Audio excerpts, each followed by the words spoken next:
So after this talk, there will be one hands-on session on CD hit. Then one of my friend now is in Big Pharma. So Shantas, he will be giving us lecture from Brussels. So he has some time difference. On tomorrow morning, Sudipto will be talking about another aspect, so computational science, physics, biology in that area, followed by there will be uh,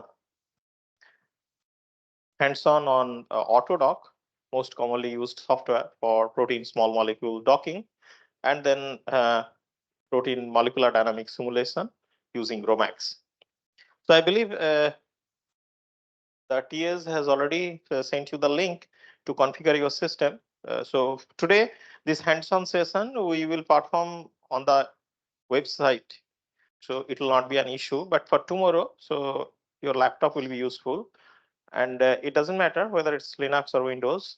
So you can do that one. For that, I believe configuration, how to configure it, so that information is already sent. In case you have any issue to configure your system, please be here after the last talk of Santos talk. Then we will help you to configure it so that tomorrow we can start smoothly. And given the size of the content, like Autodoc, or more importantly, GROMACS, time is not much. So we will not waste any time on tomorrow when we will start. We will start directly regarding the topic. Okay.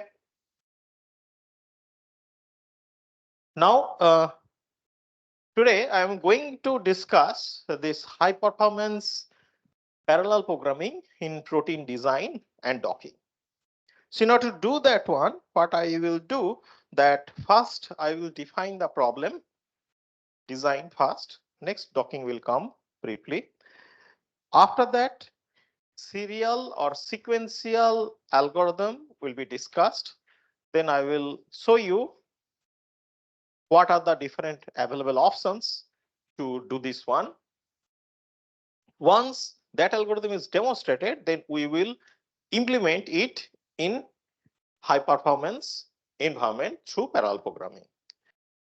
Now, in parallel programming, there are three different paradigms. So one is called as the shared memory programming, in short SMP. Mostly that is OpenMP.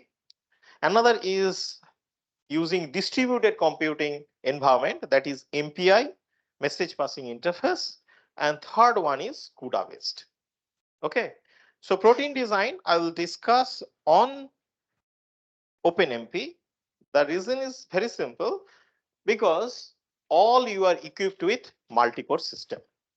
If you know or do not know, but starting from your mobile devices, your laptop, if you use any desktop, workstation, all are equipped with multi-core system. So it is easy to implement that one. And also from coding point of view, in order to implement in OpenMP, you need to only write a few directives. Okay, so we had earlier one session on introduction to basic of HPC. There we have discussed that one. So for today's class, those directives will not be discussed, but it will be mentioned that where you can use the directive in order to make it parallel. Detailed lectures are uploaded in our website. Separately, if you wish to know, then definitely you can contact me. We will discuss in more detail after this talk, because you see that talk is scheduled for only a limited amount of time. Okay. Now, let me start with a very simple thing, that is the CPU, which is the central processing unit, exists in all computing devices, in your laptop, in your desktop also. The basic computing part is this ALU, which is a black rectangle. And along with that one, you see that one block is there, which is denoted as register file, is kind of exchanging the information. The information which are shown by two black arrow indicates the flow of the data. and register files are responsible for the storage, and it is called as a memory. And register files, as per the memory hierarchy of the computer, is closest to the central closest to the arithmetic logic unit, in short ALU. After that one, this register file interacts through some bus interface to the other IO devices.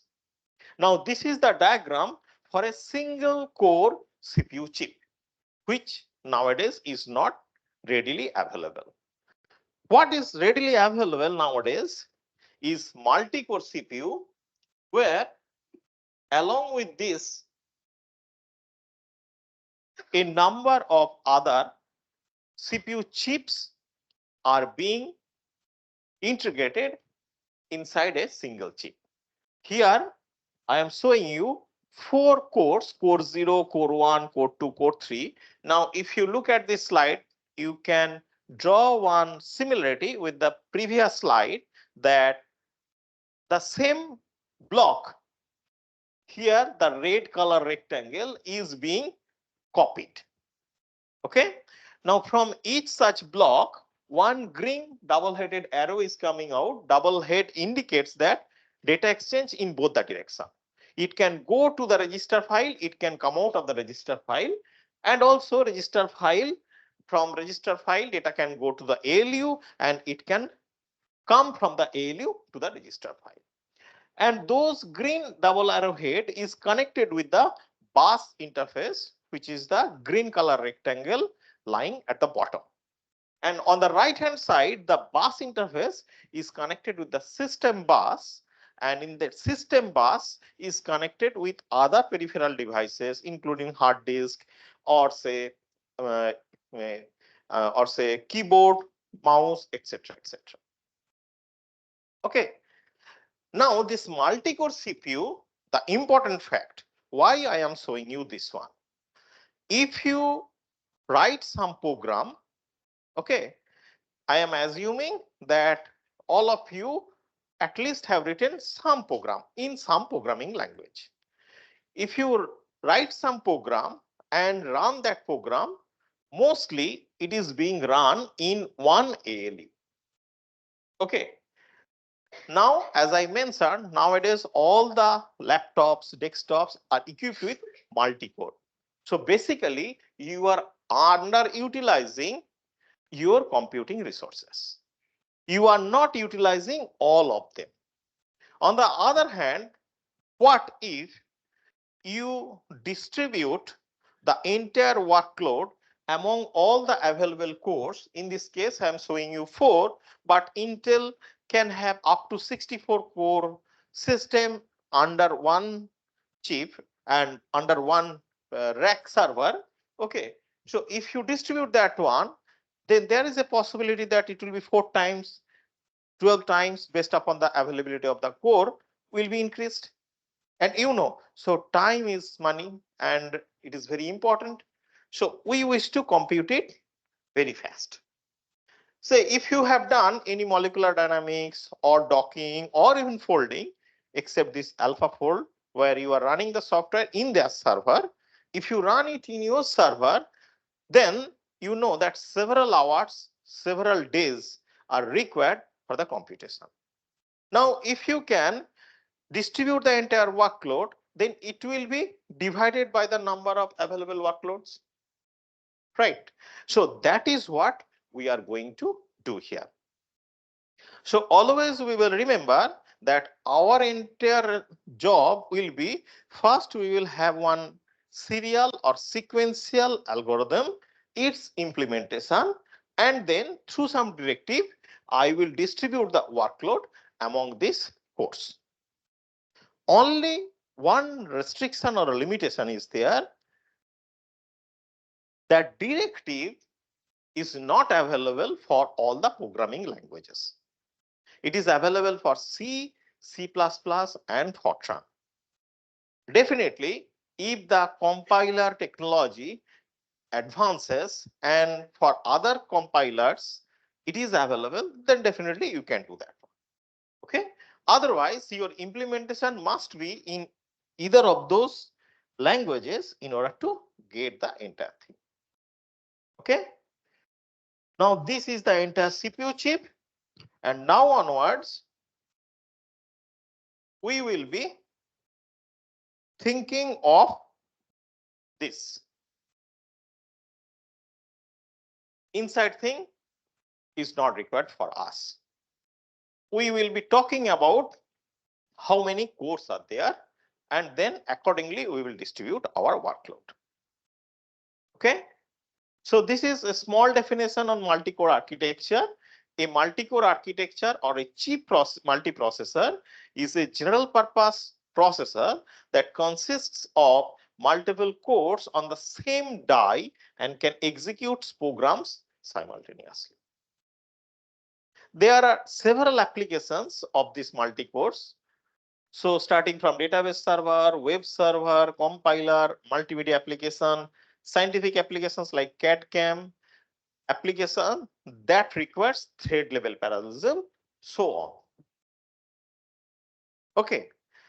Now, one thing also you remember, since everything is inside a chip, then the number of core, maximum number of core which are possible depends upon the feasibility of the technology, specifically the semiconductor device technology, and it cannot be any number. Say 64, 128, like that way, I cannot keep on increasing. So there is a limit. I understand that. We understand that one, but we have nothing to do with that one. So whatever is available, in that we will do. Only advantage, again I am telling, is for this multi-core shared memory programming, you need not have to change your serial code. Only a few directives you have to add. On the other hand, for MPI and CUDA-based implementation, you have to revise or rewrite a significant portion of your code in order to run in that particular distributed or in CUDA environment. Okay. So that was a small introduction on HPC on which we will be performing the parallelism. Now coming back to our main point, that is protein design. So is there anybody who doesn't know about protein? I assume, and it seems correct, that you know protein. So if I say protein, then protein sequence means it's a string which consists of 20 different amino acids. Okay. So 20 amino acid represents, there are several amino acids, but in protein data bank, it is only 20 amino acid. So what I can think of, a protein is a kind of a string which is composed of 20 different amino acids. Okay. Now, given a protein sequence, under some environmental condition, it assumes a three-dimensional space or structure. Right. Now, this three-dimensional space or structure, I can get through some experimental techniques like NMR, X-ray crystallography, cryo-EM, etc. But those techniques are time-consuming, costly in terms of the human involvement, and also for not all protein, I can go for this experimental technique. The reason is very simple. In order to make a crystal or go for NMR, the protein must be soluble. If it is not soluble, then there is a limitation or restriction. Also, the number of proteins sequences are millions. Whereas, as of now, the number of experimental protein structures which are available and deposited in protein data bank is only little more than 2 lakhs, which is very less. So with the pace, if I go, then in order to get the structure of all the protein sequences which are available, it will take a decade or sometimes more than that. So whether we will stop and wait for a decade in order to get all the structure, or we'll go for some alternative way to do that one. So the computational alternative, where given a protein sequence and you are asked to model the structure of the protein, is called as the protein folding problem, where sequence is the input and output is a structure. Right? Several protein folding software exist. Latest one is the AlphaFold. It's an initiative by Google is DeepMind, and outcome of that is basically this AlphaFold. Now today what we are going to discuss is protein design problem. Initially it was assumed by Ann Finson that given a protein sequence you will get one particular protein structure, and the information of the protein structure is encoded in the protein sequence. Later, it was identified it is not always true. There is a possibility that more than one protein sequence can assume the same protein structure. Okay. Now, if there are more than one sequences which can assume one protein structure, something like this, then for one protein structure, you know only one sequence, right? That sequence which is folded to this particular structure. Now, how do you know or how do you identify the other protein sequences which will fold to this particular structure? So for this, you have to come up with some technique, experimental or computational, where a structure is an input and a list of sequences are output, which has the potential to fold to the same protein structure. Now look at the problem definition, and based upon that, we can easily say this is basically the inverse protein folding problem. In protein folding problem, what we used to do, given a protein sequence, our responsibility is to get the structure of this protein by modeling. Now, in protein design problem, our interest is given a protein structure, we need to identify the list of sequences, at least one, that is the native one, which is already in this structure. And what else? We have to identify all those sequences which will fold to this particular structure. This point is clear, right? Now, the reason is that whenever, say, we are working with this particular protein, let us assume this structure, and inside this red color is indicating the helix and yellow is indicating the seat. Okay, let us assume, just for this discussion, say this small helix is one of the binding site responsible for some function. Okay.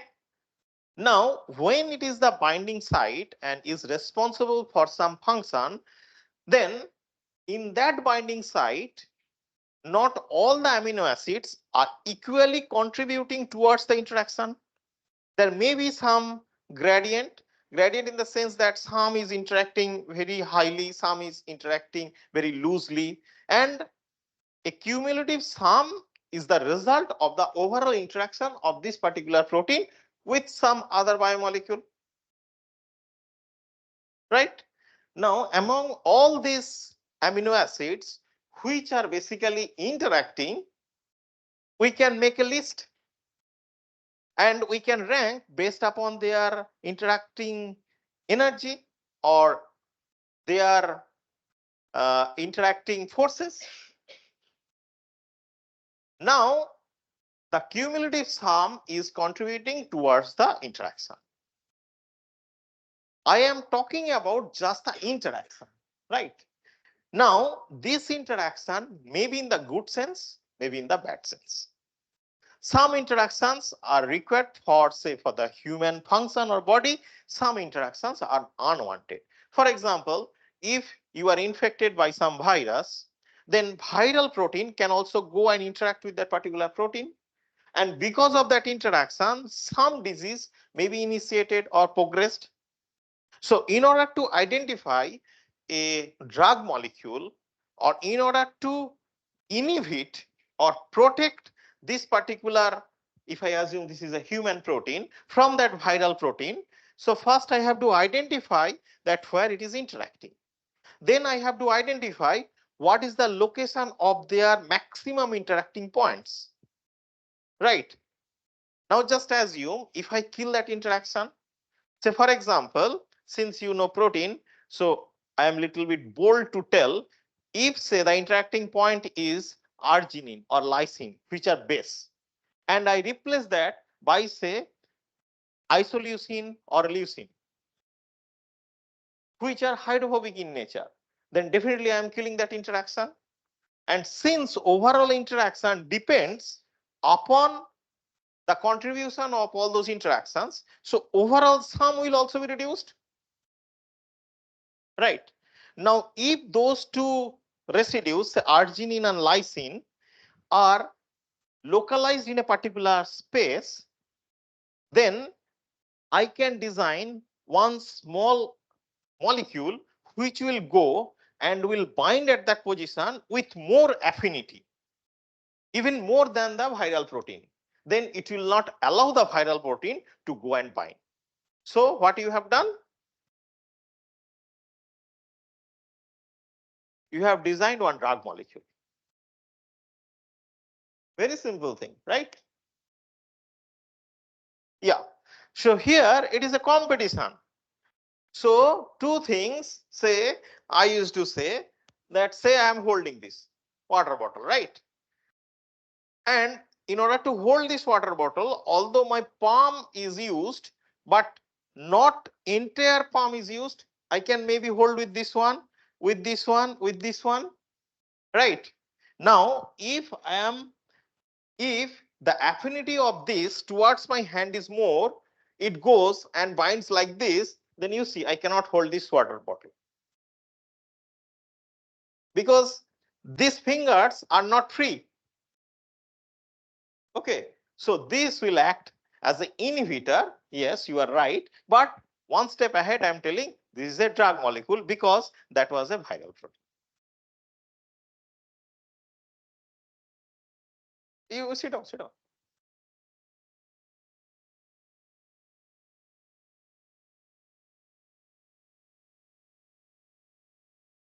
No. So when you say that it is going and binding here with higher affinity compared to this one, then can I say that it is inhibiting the binding of these two? Then, so this inhibitor and activator, so those are terms. So basically it is relative. So this you can say activator, for this it is inhibitor. Those two things. Hmm? Yes. Right.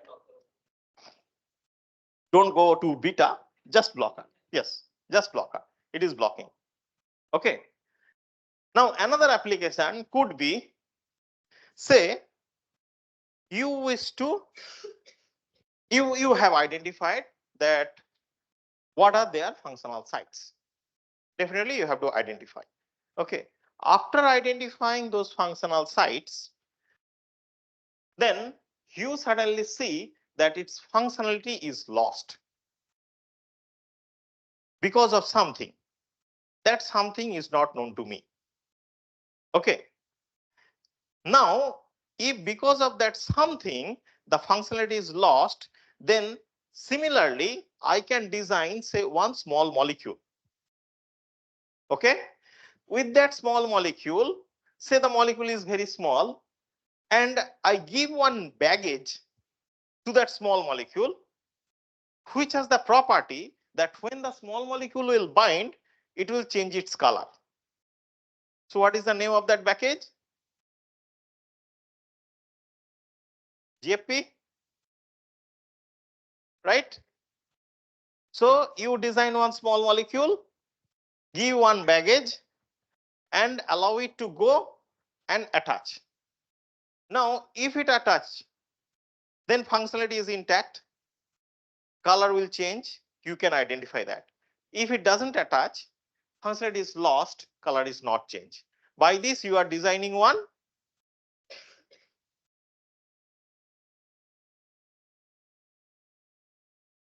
biomarker. You can take one sample, okay, add some small molecule with a baggage, who by changing its color or maybe other chemical property or physical property, which will be detected by some sensor, can able to help you. So this protein design has the tremendous power to do all those things, definitely in conjunction with interaction. Best is that if you can go for interaction design, where you will say, given one function, can you design one complex? People are trying their level best. Very little success stories on that one because many complexities are there. Okay. Now,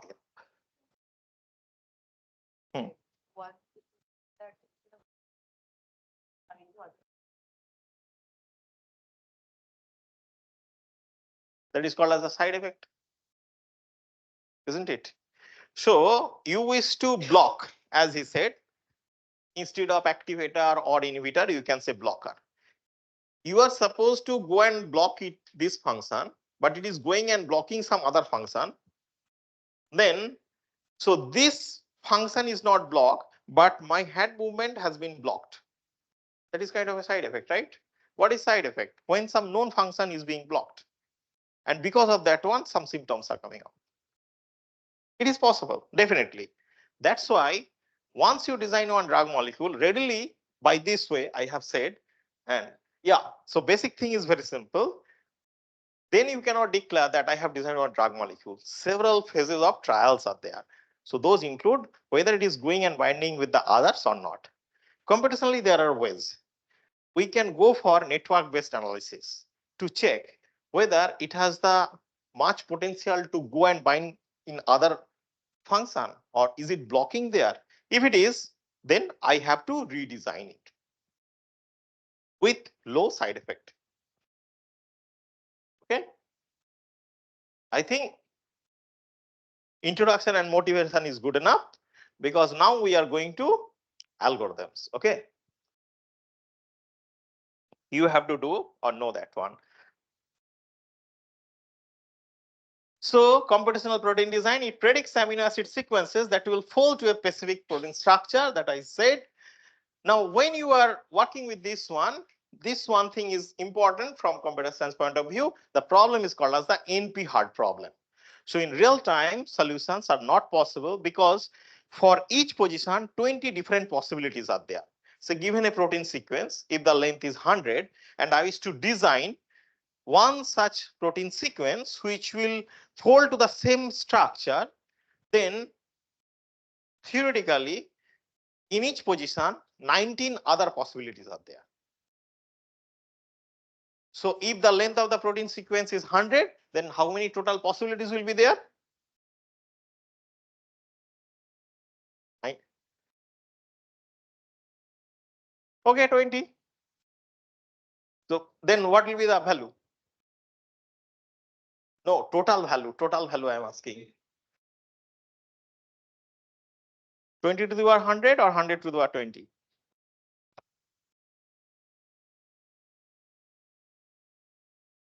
-1 is for your native structure. So that is very less compared to 20 to the power 100. Okay. So yeah, order of 20 possibilities, 100 locations. But that is the moderate size of protein, right? So standard proteins are 200 to 500-600 long. Okay. So it is not feasible. So we have to go for some stochastic way, some randomized way to perform this one. So if I try to do it, so given a target structure, first I have to generate a number of possible sequences and score each of the sequences in order to pick what are the most feasible. From there you have to list. Okay. So CPD, computational protein design, is something like that. So this problem is challenging because sequence and spatial search space is very high, as you identified also. Then scoring function is very difficult to design. Fact is, if you make one small change in any amino acid, so which is experimentally done by alanine scanning mutagenesis, right? So for each position, you just change the amino acid by the alanine. So one such change will lead to a change at the energy level at the experimental stage is only a few cal, not even kcal.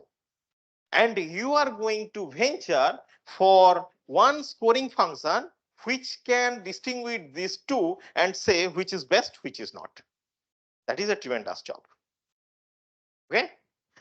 And choice of optimization algorithm, whether to go with the deterministic or randomized, that is also important here. Now, the sequential algorithm, long back we have designed, talks about something like this.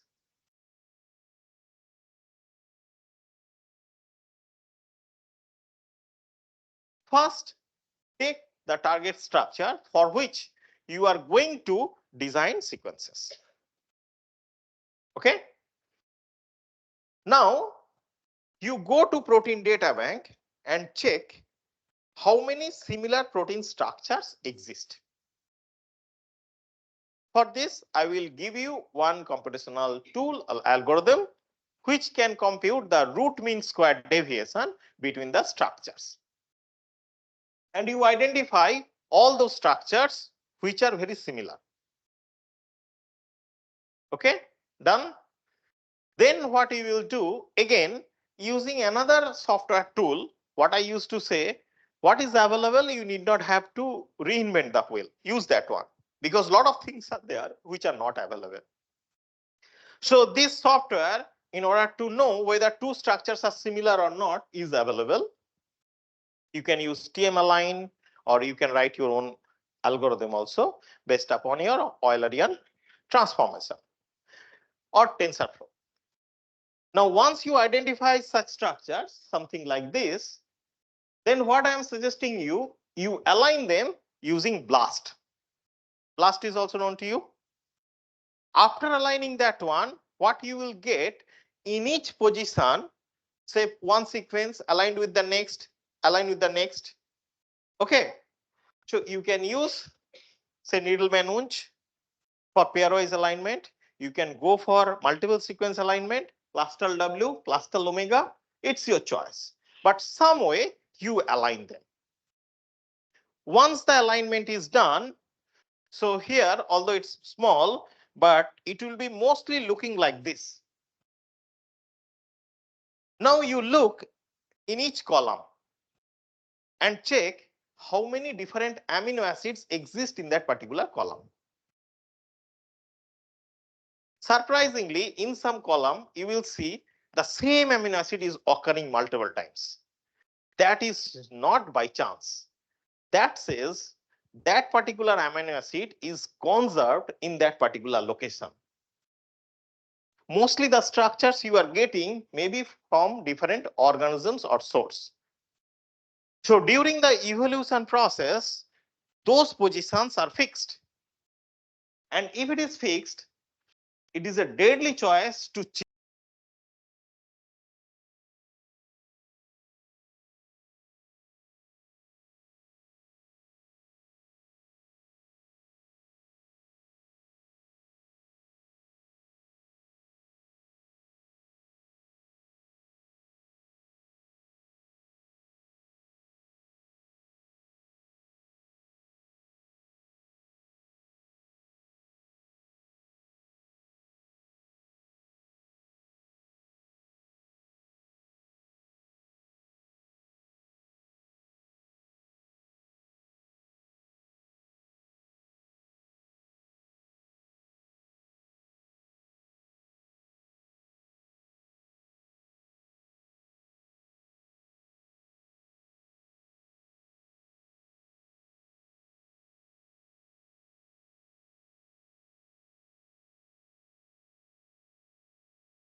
Now? Yes. Okay.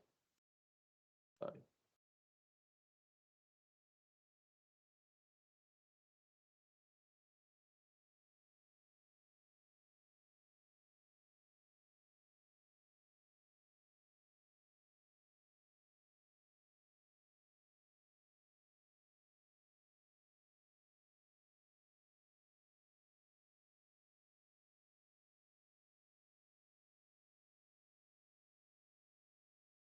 Now, what we will do in each column, if there is a possibility that multiple amino acids are occurring, then we can do some experiment by changing all those positions.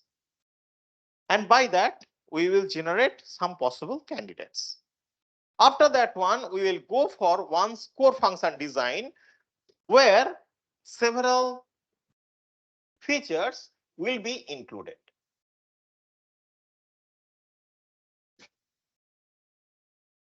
Okay. Then our search process is implemented through replica exchange Monte Carlo. Okay, in Monte Carlo, so briefly, the steps are we generate one random number that will give me the location of one position. Then we generate another random number that will give another amino acid, and in that location with that random amino acid, I will change it. Then we compute the score function and we check in the previous iteration what was the score function. Okay. Now, if the new score function is lower or is indicating more stable sequence, then I will retain this one. Otherwise, with some probability, that is called as the metropolis criteria given in this equation, I will retain that sequence. Okay. Now, with this one, the issue is that you just visualize the protein energy landscape. In that energy landscape, you have seen one global minimum step and few local minimum steps. Right. With this process, there is a possibility that you will be stuck in some local minimum. If you are stuck in some local minima, then falsely you will be identified that as a more stable state. Because in subsequent iteration, what you are generating, you will always see that energy is unstable compared to the previous because you are trapped in that local minima. In order to come out from the local minima, replica exchange option is used. So you change the temperature and you will be coming out of that in search of some global minima. Through that, you will get the global minima and you stop there. Now, initial analysis suggests that if I just go for a brute force implementation and do not care anything about, then a number of iteration, for example, say n, you have to run in order to get a design sequence. But if we incorporate some domain knowledge, like these amino acid mutations are not allowed, and if we see that for the previous say 1000 iteration there is no change, etc., then if we declare that okay, probably we got the best solution and terminate, that is we are calling as a greedy process. In that greedy process, if we go, then we can see that we have achieved more than 6 times speed up with that one. Up to this, it is just based upon the serial code or sequential code. Okay. Now, if I go further, then what we can do in this algorithm, it suggests that for each branch factor, okay, now I can show you this branch factor by going back the diagram. So here you see small rectangles. Just beside that greedy MMC with BTI is written, and they looks like they are executing in parallel, and it is true. Now, if I implement in sequential or serial system, then one after another they will be executing. On the other hand, if in my algorithm just above that one, I write do parallel, the directive I was suggesting you, without changing anything in the algorithm, just write do parallel, then the compiler of OpenMP, C, C++ or Fortran will take that responsibility. You need not have to do anything, and in parallel, in different code, they will submit the job, and it will be faster. The same algorithm is written here in the parallel protein design algorithm, and rest of the thing is just the implementation in order to make a speed up. And after doing that one, of course, you see that you have done one computational protein design. And I used to say, if you write any algorithm, you will get one output. What is the guarantee that in experimental lab, it will survive? Means the protein you can able to produce. If you cannot, then there is no point. Okay, I will write an algorithm, I will submit that in some journal, it will be published, some student will be graduated, but after that the paper will go to trash. But if you wish to make that work, then you have to perform some analysis. So those analysis we have done. So first and simplest analysis we have done, what is the distribution of the amino acid in the design sequence with respect to the target sequence or native sequence. Okay, along the x-axis you see 20 different amino acids are there. Each character indicates the name of one amino acid. Okay, so if you do not remember, then you have to trust me for the time being. Alanine, cysteine, aspartic acid, glutamic acid, phenylalanine, glycine, histidine, etc.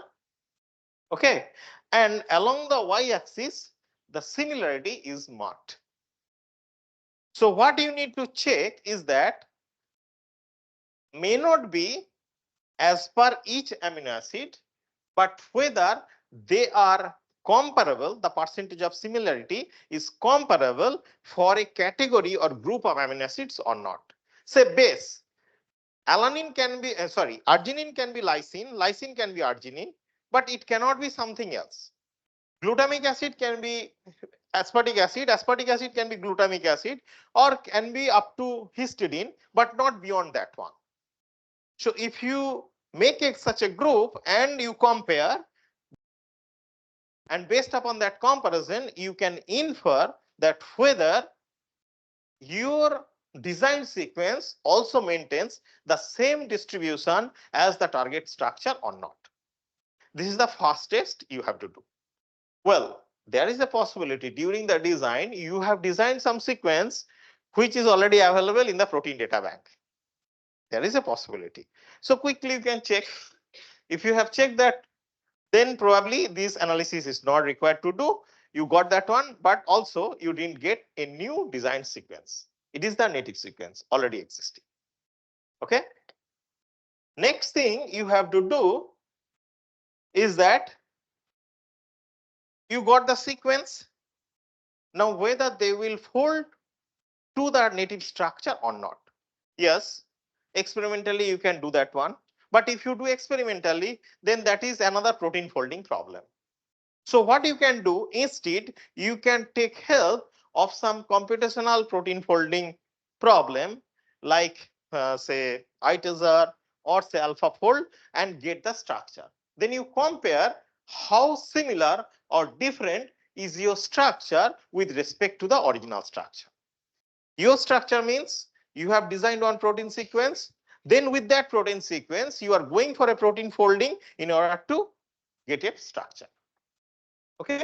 Now this structure, so these are root mean square deviation. Anything close to 1 is very good. Less than 2 is acceptable for small proteins and it is there. This is another measure called TM score. In TM score, it is says greater than 0.5. TM score varies from 0 to 1. So greater than 0.5 indicates same fold, but anything greater than 0.7 is accepted. Here they are very high. Now these analyses are very important. Specifically in bioinformatics, when you are working with some computational techniques, so computational techniques doesn't give you the solution. It always give you a smaller search space. In that search space, you have to work. Say for example, when there was a corona and people was looking for some vaccine, then if you start from the scratch, then say ocean is the number of drug molecules or say vaccine. You cannot work with that one.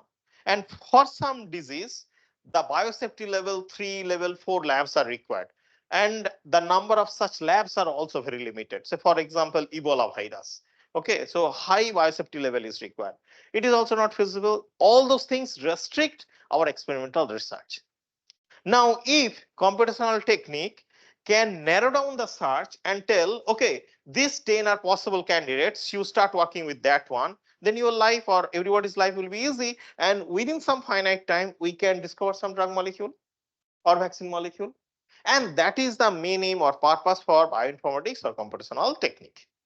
Now, when we are doing that one, I am suggesting you not to rush to your bench with the result that you got from any software or web service. You go for some analysis based upon your understanding, domain knowledge, and few what I am demonstrating here. This will definitely give you a confidence and also help to understand whether all 10 are good or you are going to make a better choice out of those 10. Okay. The next thing is that if two protein structures are similar in function, another property they will definitely hold, their secondary structure level similarity will be preserved. So percentage of the helix content, percentage of sheet content, and percentage of other content will be same for both the structure. If it is not, look, the fold wise, the similarity was measured by TM score or RMST. Sequence wise, similarity was measured by the distribution of the amino acid. Now we are talking about secondary structure level similarity, where the helix content, sheet content, and coil content is being measured. Experimentally, we can do which technique? CD? Using CD spectra, I can understand helix content, sheet content, and coil content. In this case, there are some other computational technique which from protein structure can predict the helix sheet coil.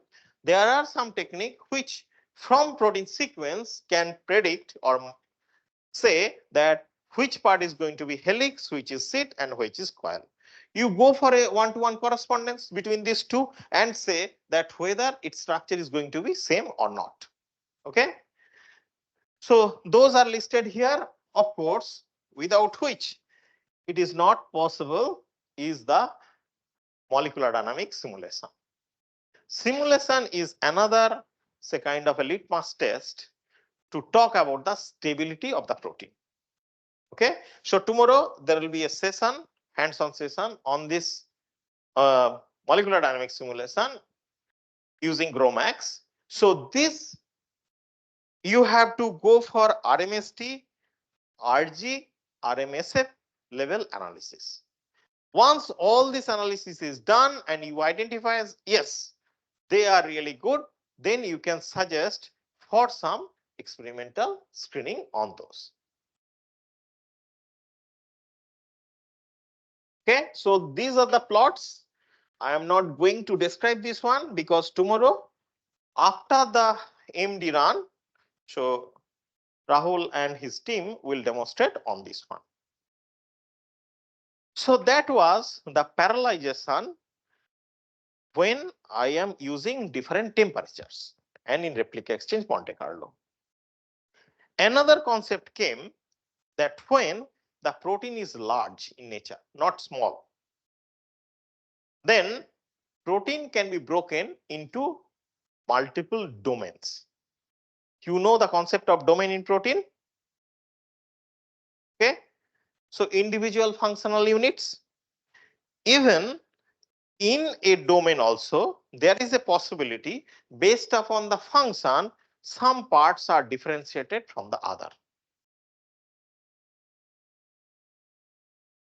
Motive is a small one, so I am going to tell little more or larger compared to motive. Okay, so those are termed as the protein modules. Okay, now if you divide by that motive, then what you can think of, so this was basically your say replica exchange Monte Carlo method, which was parallelized. On top of that one, the entire protein you have divided into few parts based upon their modules. Now here it is true that one protein may have one module, two modules, three modules. So if it is one module, then further parallelization is not possible. It's fine, but nothing to lose. But if there are two or three module, then there is a possibility further parallelization is possible. So another algorithm based upon that one is here. So construction of the evolutionary profile that we have discussed, we identify the target structures, we align them, and from there we check what are the probability of the occurrence of the amino acid in each column. Next, dividing protein structure into protein units, that is what I'm calling protein modules. Next, replica exchange Monte Carlo simulation. The second block I already have parallelized. Now at the end of the first block, the point number 2, dividing protein structure into protein units, that we have done just now.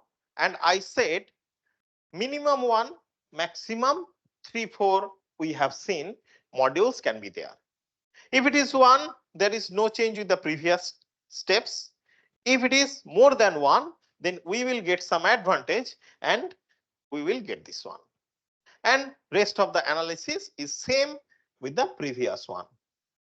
And here is the algorithm for protein design. Okay, so it is bit mathematical and very detailed. So right now I am not going to explain. If you are interested, definitely we can discuss about it. You are staying today and tomorrow, no problem. I am also here.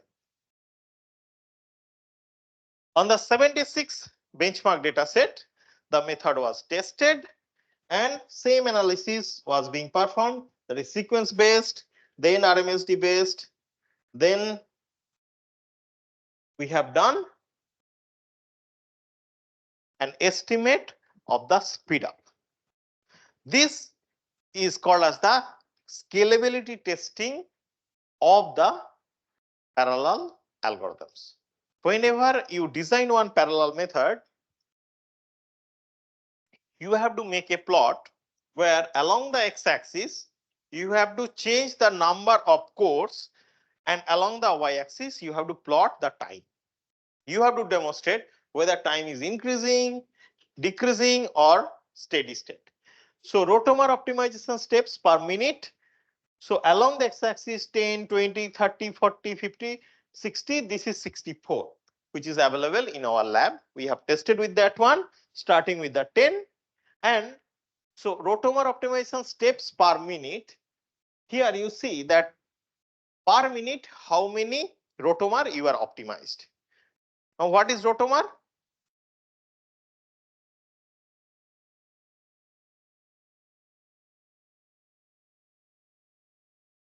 side chain conformation of the amino acids. If you look at the structure of amino acid, then C alpha is at the central position. It has 4 hands, I used to say. In one hand, hydrogen always, 2 hands, amino group, carboxyl group, and the 4th one is available for the side chain. So you change that side chain, you get another amino acid. So one such side chain I am calling as one rotamer and also its conformation. So per minute, how many rotamers it can process, that was tested. Now since the number increases, which means if we increase the parallel thread count or number of core, then the number of rotamer I am basically optimizing will also keep on increasing. So which means if I try to optimize only one, which will be the inverse, then the plot will be invert, so it will go down. So speed up is achieved. But there are some law in parallel programming also called Amdahl's law, which suggests that if you keep on increasing the resources, say up to infinity you can, if you go, then also the time requirement will not be 0. After certain time, it will be saturated. There is a rule. And why? There are reasons also. But in this case, what we can see, if I go from 40 to say 50, then there is a huge jump. And after that, it is decreasing. So maybe utilizing the 50 core is optimum for this case. That is what we understand. Okay. Now the similar analysis we have done with this method, just to say that we have done it correctly. One case study just to inform you what kind of change will happen. So this is the CISK PX protein. We have done one case study on this one. And in this case study, each level indicates the position where there was a mutation. Okay. So this P64, P is for proline, 64 is the residue number, K66, K is lysine and 66 is the residue number. So in those positions there was a change, but overall structure has not changed. Okay. Now because of this change, what will be the change of overall property, that also you can analyze and you can comment based upon that one. Okay. So here something is mentioned like H bond and hydrogen bond and salt bridges increases in the design protein, which means it shows more stability compared to the previous one. And if you wish to know about one particular surface, which is the interacting surface, so what is the change on that one also, that analysis you can do. Now one thing you should remember, in this protein design, we didn't focus on a particular region and we didn't design only that region. Rather, we designed the entire protein and we call that as a fold design. And what is pending and we are still working on is that if two protein interacts, then there will be a function, there will be one interacting site. So whether we can co-design. Co-design means keeping one fixed, then design another so that their interaction is affected, either inhibition or activation, more activation. Definitely when they are interacting, there is some sort of activation, but more activation, whether we can design for that. Okay. Any question up to this on protein design? I understand few things are not very much detailed and time is restricted, but some motivation with a brief discussion and how we can parallelize that. That was the main point.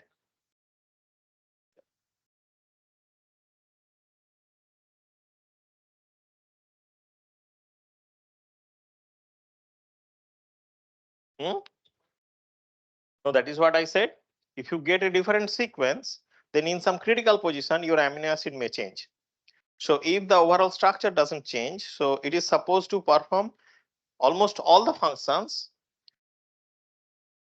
except which is dependent on the changed, which is called as the mutated positions.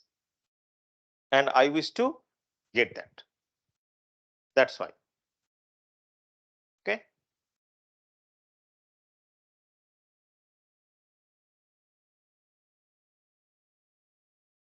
Look, if you have structure, you can use DSSP. If you have sequence, you can use Cypred, PSS spread.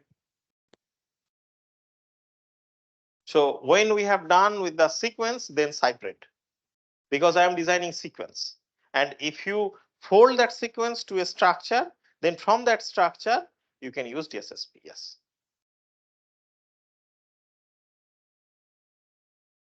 Any other question from online?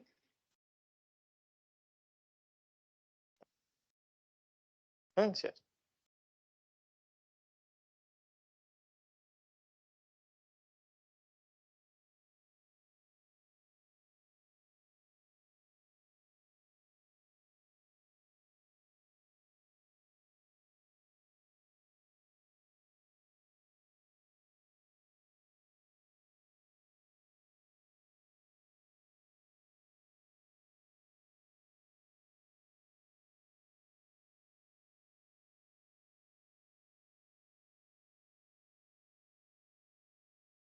No, that is what I said, that we are still working on that one. That is called as the core design. So you have to give multiple functions and you have to go for multi-function optimization. So in this case, my job is pretty simple. My focus is only to keep the structure intact. But what you are suggesting, in one side, I will change the function, in another side, other function, or do not change the function.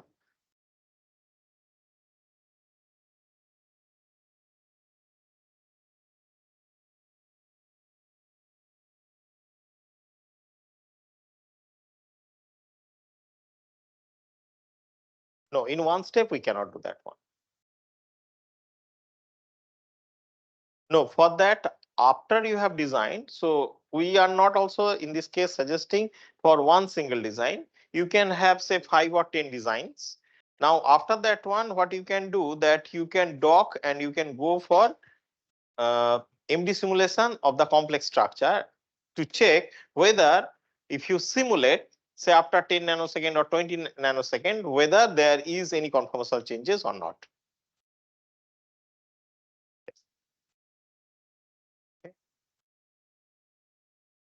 Okay. Yes. Suggest any other designing method for biomolecules? Designing methods in software. Can you able to talk online?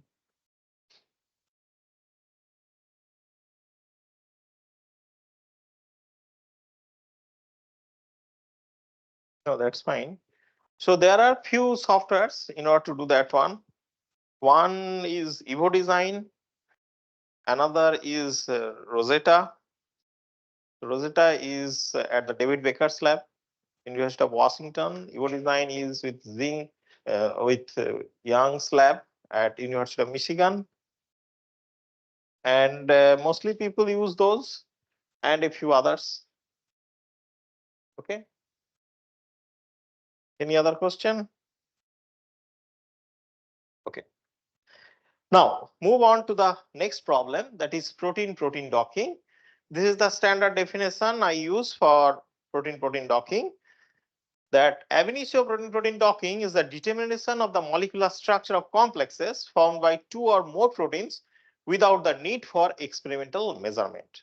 So red and blue, these two are protein complex. You have to generate that complex, but you have to make sure, look, any complex you can generate, right?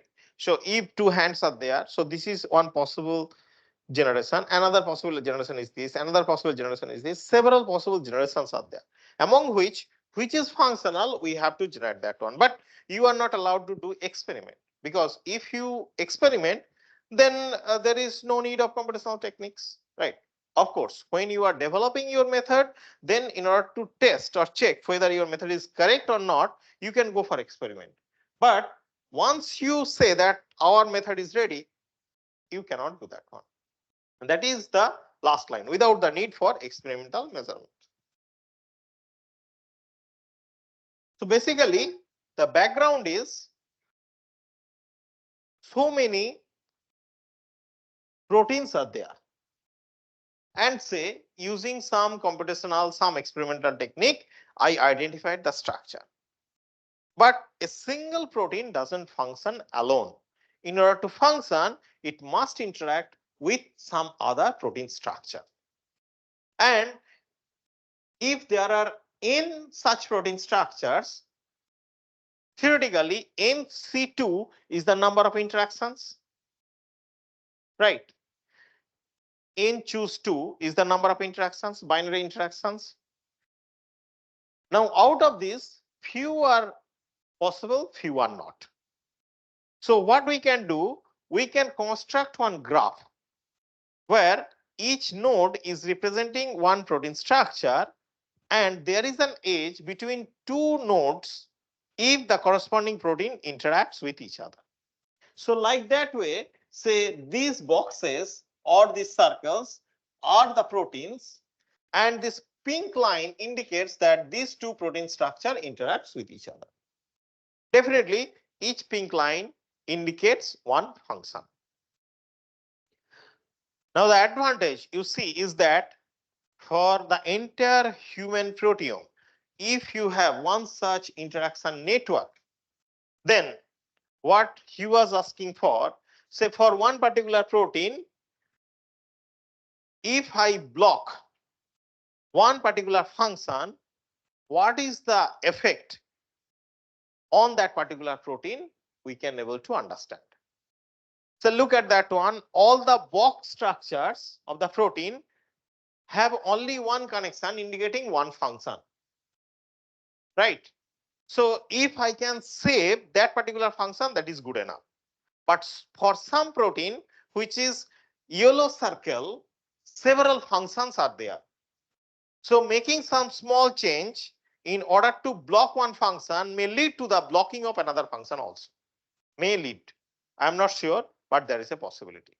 Specifically, you can see on the left hand side, so BPLF, that is the protein 1, 2, 3, 4, 5, 6, 7, 8, 9, 10, 11, 12. 12 functions are defined. So out of those functions, some function may be time exclusive. At different time point of time they are occurring, may be simultaneously occurring. But when we are interested to block some function, then we have to be very much precise. Otherwise, some other function will be lost. Okay. Now, if you can have such an interaction network, then right after designing some drug molecule, quickly you can check, since you know that for which protein you have identified this drug molecule, from this network you can see what are the other proteins with which it is interacting. So with all of them you perform one docking, again computational docking, and make sure whether it is blocking other function or not. If not, then chances are high in your clinical trial that it will pass. Otherwise, in clinical trial, it may fail. Clear? Again, the motivation for this interaction network. Now, in order to have this interaction network, you have to have some protein docking method. Okay? Yep. Sure.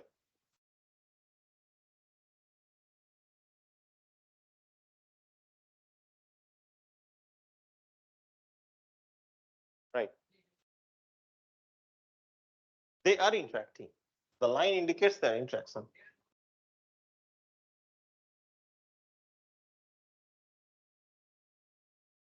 Hmm. Hmm. Possible. Maximum. One node or two protein might be there. right? So they, how could you get the idea about protein docking? You have dock two proteins, suppose HLA-B or BBL-F1. Right. So they are not interacting physically. Do we get any idea about that? No, no, no, that is true. But they are metabolically linked, right? They are not physically linked. But when there is a function, then some information is also there. A convert to B by one protein, B convert to C by another protein. So they are metabolically, if we block the A, so the B will not produce, and so the function of the C was not there. But they are not structurally or physically linked. So we cannot change any structural or docking into so that they are linked or not. No, no, no, no, not that way. Not that way. But if there is a link, then there is a possibility that they can produce some sort of side effect. Again, I am telling, computational method doesn't give you the solution, but it provides a notion that it can make a situation. So be careful about that one. Okay. And again, I am telling that if you have the human protein interactome, something like this, okay, then in the human protein interactome, then it is not these proteins, but the protein which are part of the human proteins or human proteome. So those proteins interact, and I am defining the graph where the age indicates when one protein is interacting with another protein. Yes, here it is sort of induction, but if you go straight, so not only this is just a representative, but similar to this, if you define another graph of human protein interactome where all the vertices or nodes are the human proteins, and if they interact with each other, then there is an edge between them, then blocking one interaction indicates basically you are blocking one edge. Okay.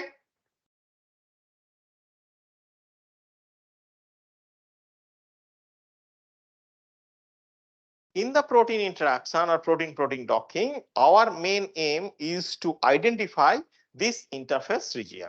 In this protein complex, it's a dimeric complex. Red indicates one protein subunit, green indicates another protein subunit. And the region which is basically red and green overlap, we need to identify this region through the protein-protein docking. Now, in order to do that one, mostly there are two different approaches. One is called as the edge scoring, another is called as the integrated scoring. But easy to understand is the edge scoring. In the edge scoring, what is used to do, given to protein molecule, it first generate all possible combination or pose, which are usually called as the decoys. So decoy is something which looks like a real but may not be real. So if this is one protein and this is another protein, and if I translate and rotate these two proteins, then all those possibilities it will generate is one of the decoys. So similar to protein design, where sequences was designed, then the fitness of the sequence was tested by computing the score function and checking that whether it is reducing or becoming stable or not. In this case, after generating all the say decoys, so in one quick step you can prune down some false positive cases if you have some biological knowledge or some database, not database, data based knowledge, distribution based knowledge, or you can go for the scoring of all those decoys. After the scoring, what you can do, that you can rank them in order to get the final docked structure. One of the most popular generation method is basically by rotation and translation. Given two protein structure, red and blue, and these two are indicating two coordinate on which those two proteins are there. So instead of transforming, which means translation and rotation of both the red and blue, both the subunits or input protein molecule, you can keep one fixed and you can perform transformation on the other. And that is same or equivalent as rotation and translation of the other.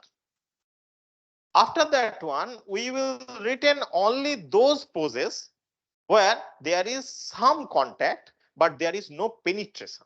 Penetration means, look, these are computationally few points. When computationally we are working, then we have to make sure that one protein is not going inside the other protein. There is a possibility. When you are doing experiment, it is not there. But when we are doing computation, it is possible. Right? With this one, we have to work. And as you understand, say for my two hands, if I ask you to generate only two possibilities, you can generate this one or say this one.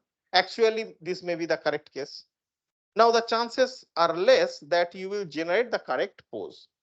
So that's why you go for generating as many possibilities as possible. Higher the number, better the possibility of having a hit. Hit means the correct pose or correct structure. Then the question is near native. Then the question is how many is good? Regarding this, no satisfactory answer, but several thousands, if not 100,000. Okay. Now, when you generate this one, then the algorithm will be, say, two protein structures are there. Okay. So these steps I'll show from my previous slide. From this slide, then I will go back. You see that what I have done, these two protein structures I put in a grid cell. Okay. Although in the picture it is showing two-dimensional grid, but in my implementation it will be three-dimensional grid. 3-axis X, Y, Z, and I shall decide about the length of this grid. Next, what I will do, without any loss of generality, I will keep the larger protein fixed, computationally advantageous, and smaller protein I will allow to translate and rotate. So translation means at a time one step, means one cell position along the x-axis or along the y-axis or along the z-axis. Translation at a time one step about the x-axis, about the y-axis or about the z-axis. So 3 translation, 3 rotation, in total 6 degrees of freedom. Okay. Now you see that in the brute force technique, the same thing we have done. And if I go for implementation, it will be a nested implementation. What? For each translation step along the x-axis, inside that one, for each translation step along the y-axis, inside that one, for each translation step along the z-axis, inside that one, for each rotation step about the x-axis, inside that one, for each rotation step about the y-axis, inside that one, for each rotation step about the z-axis. And if I assume each of the for loop runs for n, then in computational complexity, it will be n multiplied with 6 times. So n to the power 6 is the order of complexity. Right? But you see that this translation and rotation is mutually independent with each other. So I can say one core, you please go for translation along the x-axis, and after that one, the second, third, fourth, fifth, and sixth you perform. Another core, I can say you go opposite to the x-axis, and rest of the 5 state you perform.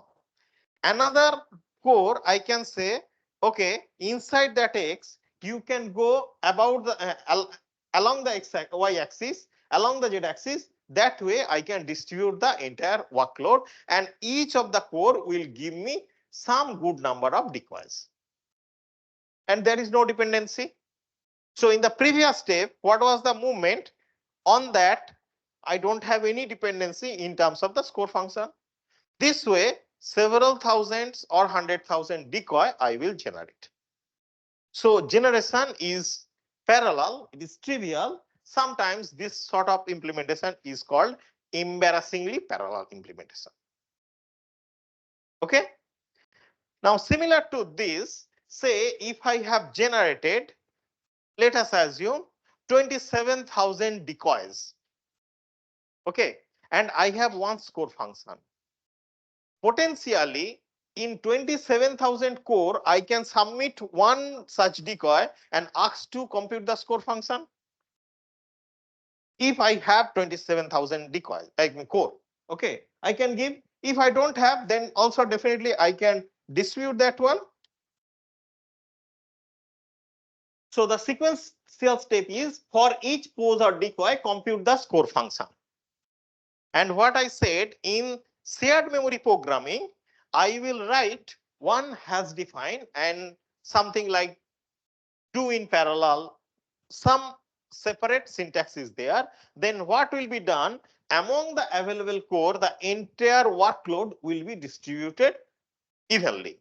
Of course, if the number is not divisible by the number of core, then some small amount will be, whatever is the less, will be given to the last core. Okay. Next one, I have done that one, then I can rank based upon the score function. That last step will be sorting. Can we do sorting in parallel? Yes or no? This is yes, this is no.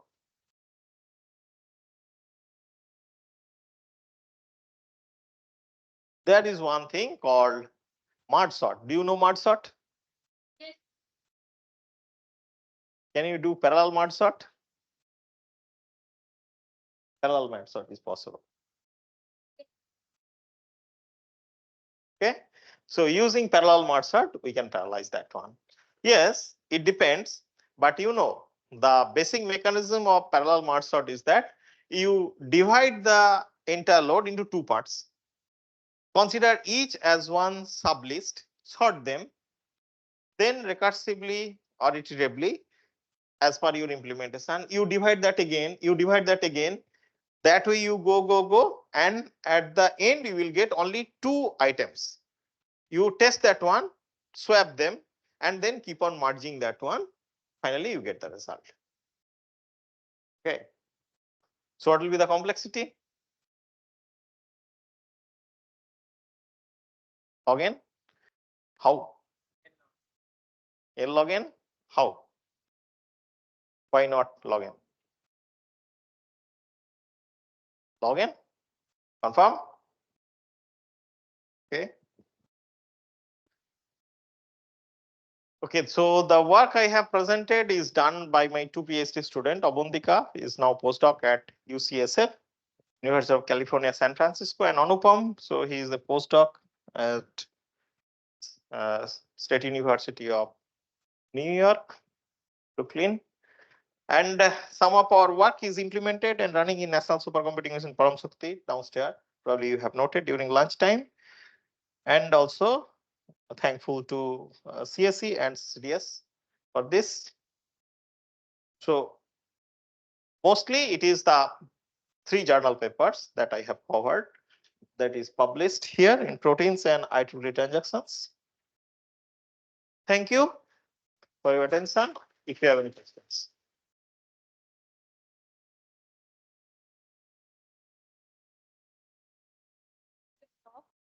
Anybody want to ask any question?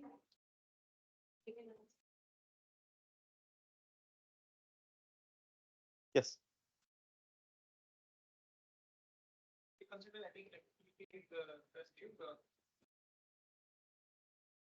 That's up to you. So I am not specifying anything. I am just focusing on the algorithms, and for that algorithm, just your microphone.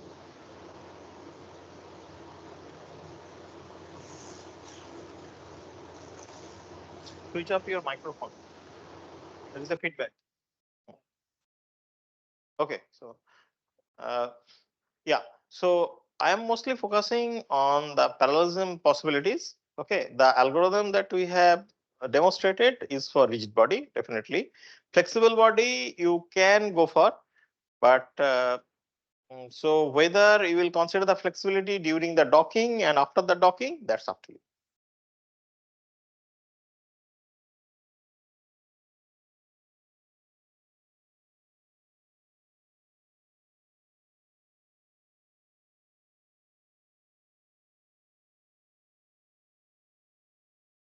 It depends. So first you have to identify that what is the binding hotspots, which means who is contributing more on the binding. So if it is localized, spatially localized in a small area, then small molecule is good enough, otherwise antibody. Yes, the bow. There is no questions.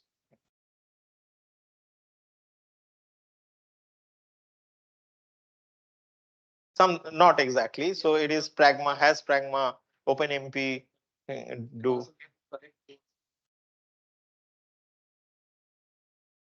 Uh, Collection, yeah, that is true. Yes. But you know that if you declare one say, so it depends upon say for this decoys. Okay, say for example, say if I have 27,000 decoys, then if I can declare one 27,000 length float array. And so I ask that each core will compute the score function for each decoy, and based upon its index or what is the decoy number, in that particular array, you fill the data. Then you need not have to collect. So once they computed the score function, readily it is available to you. Mhm, mhm. You can do that. Huh? Definitely. You can do that. But as I said, it is some implementation tricks. So you declare one array, you distribute the array also among the different cores and ask their responsibility will be compute the score function. They need to store somewhere, right? So store in that array, which is shared by all of them. So once the loop is over, automatically your array is populated with the score function. And if the decoy number is the index number, you can relate.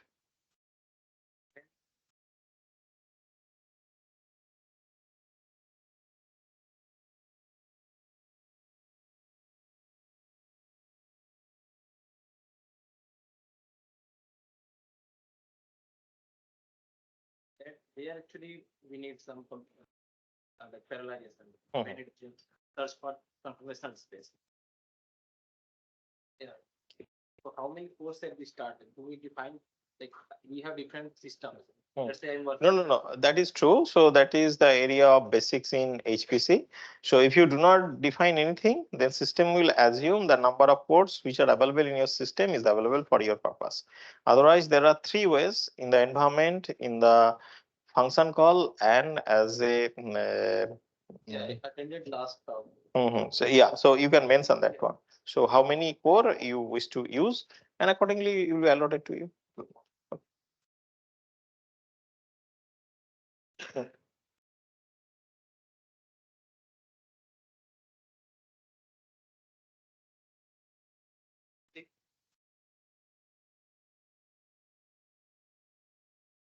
Has efficacy. Like in presence of one drug molecule, the effect of another drug molecule is increased. Can I do like a kind of like multiple ligands simultaneously? No. At that time, can I perform it? So step by step you can do, or what you can do that you can design one schema for MD simulation, where in the environment both the uh, uh, target as well as the binding partners will be there, and you allow you to dock. But for microsecond you have to dock.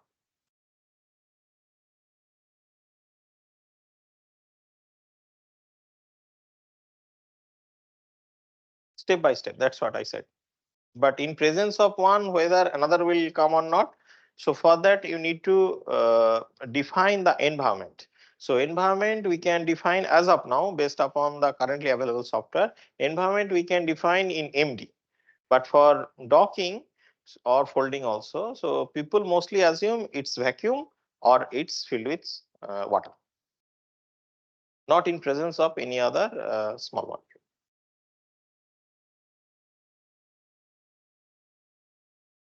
Synergistic effect, not directly but indirectly, as I said, one after another, what she is suggesting.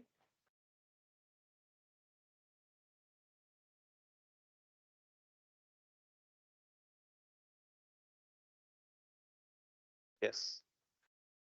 And you can check that what is the binding energy after the docking individually. So whether which one is higher. So based upon that, indirectly you can analyze, but directly you cannot do any simulation on that. Any other question? Okay, then let us stop here. Now Nandita will talk on CD heat. After that, there is a small break from 5. There is another lecture. Okay. Do you want a small break now? 5 minutes, not much. Thank you.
Hello.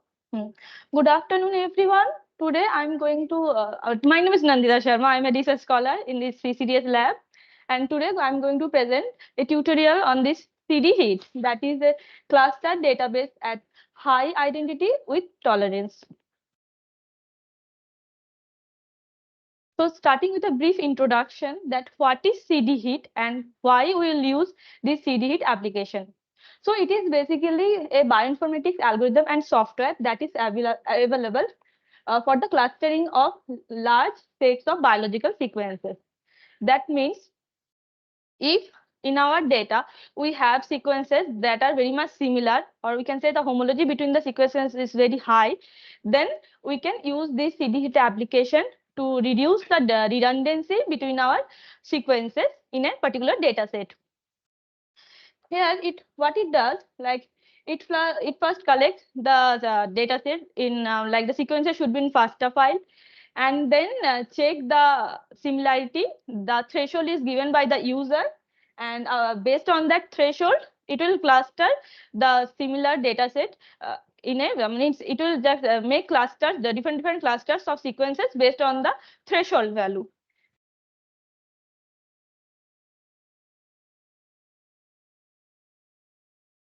So we'll also go through this workflow, that how it works.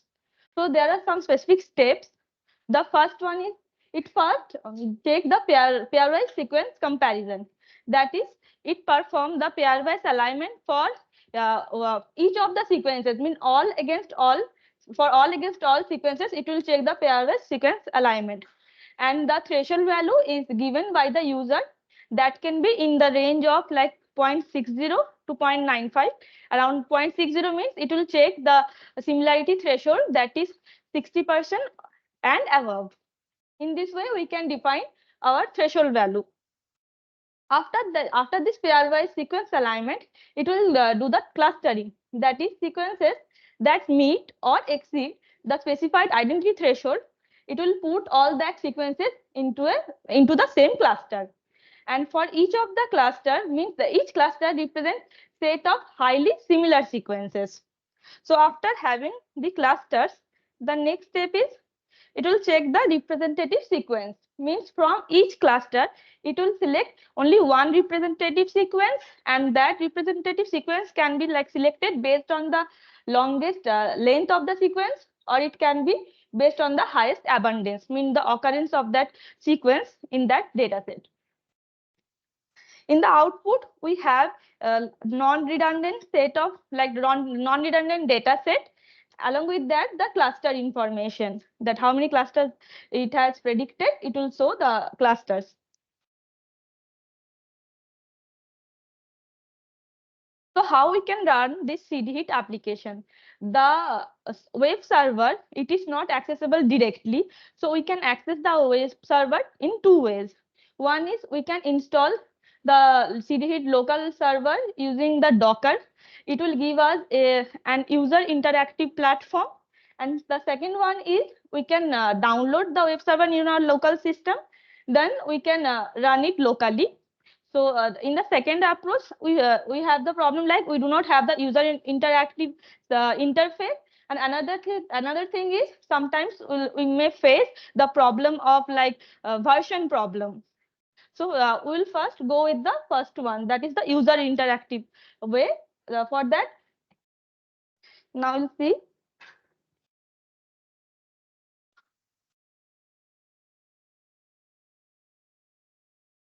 If your system is on, then please type in the Google or any of your browser CD-HIT web server.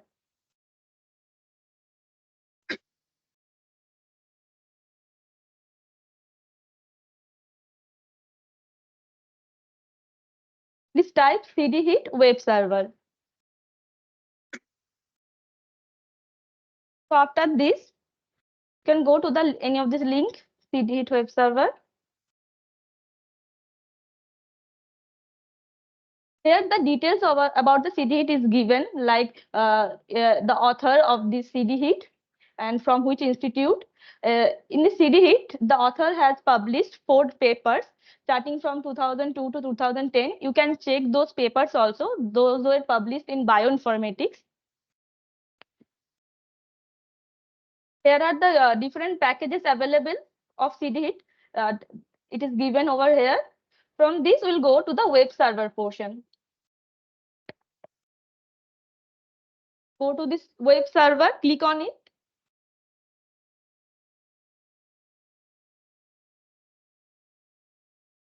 So to access the web server, click on this link. This will redirect to a GitHub page.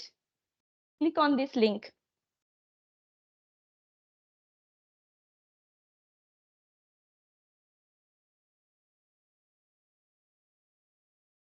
So here it is given installation of CD-HIT web server through Docker. So for this, you should first install Docker on your system. If you already have Docker engine in your system, then it's fine. Otherwise, you need to install the Docker engine right now.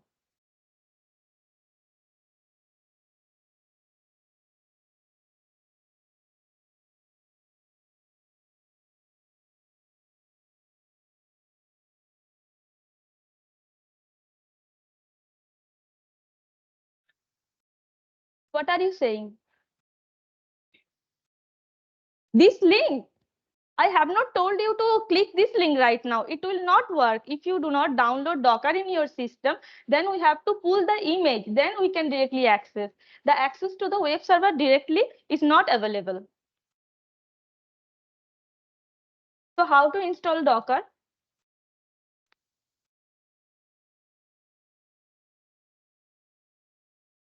As I have Linux in my system, so I'll install the Docker engine for Linux.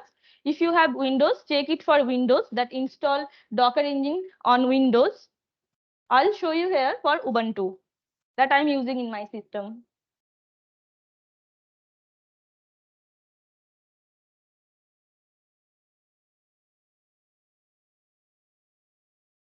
These are the OS requirements for this link to install Docker from here.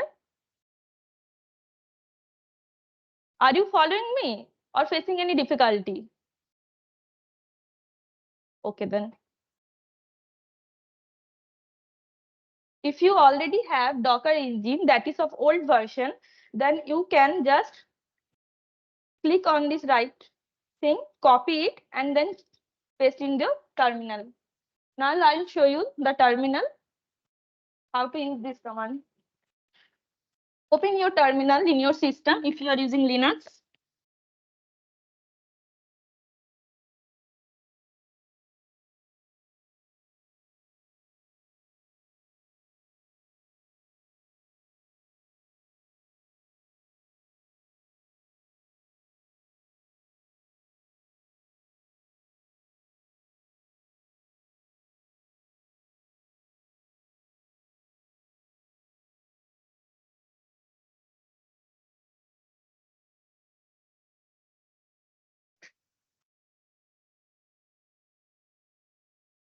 If any older version of your means the Docker engine is available in your system, then please run this command first to uninstall the available like older version of Docker. So there will be no conflict afterward.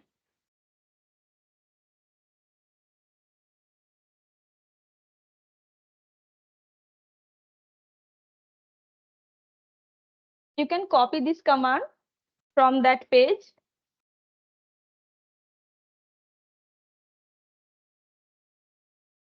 from this one. And or if you don't have any Docker, so we have to then install it. For installing Docker in the system, first we have to first run this command. So we can just copy it from here and paste in our terminal.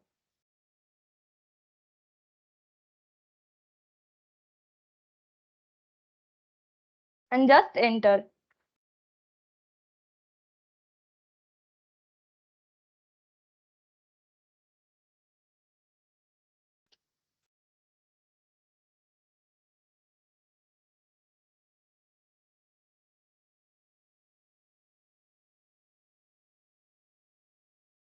In your system, it may take some time as I have already installed these things in my system. So it is not taking any time.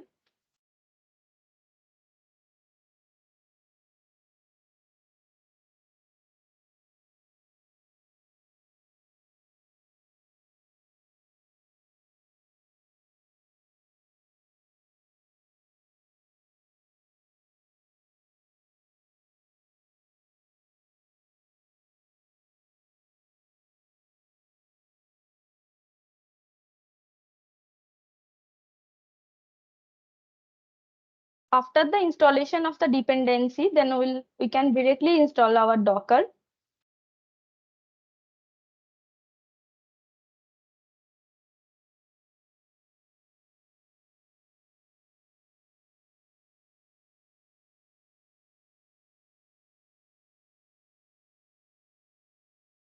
Okay, you can tell me that your system is like taking time, then I will also hold for some time.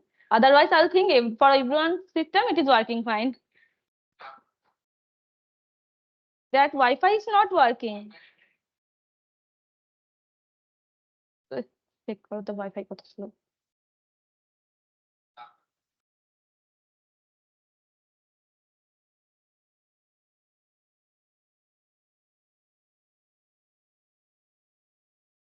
Check.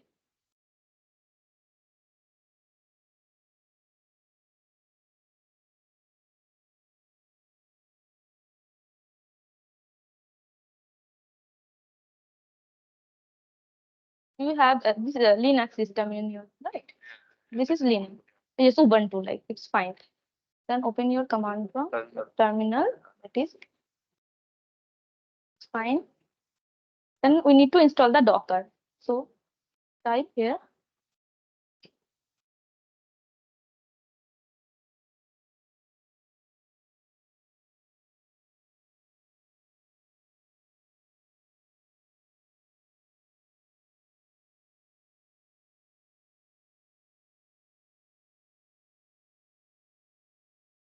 You do not have any Docker engine. Previously don't have. You just copy the code.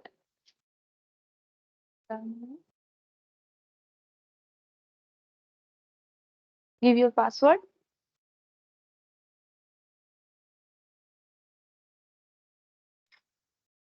Now the dependencies are installing.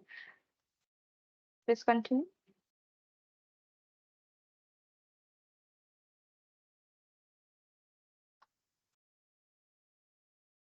Okay. The next thing is now we need to install this. Like we are now installing the Docker over here.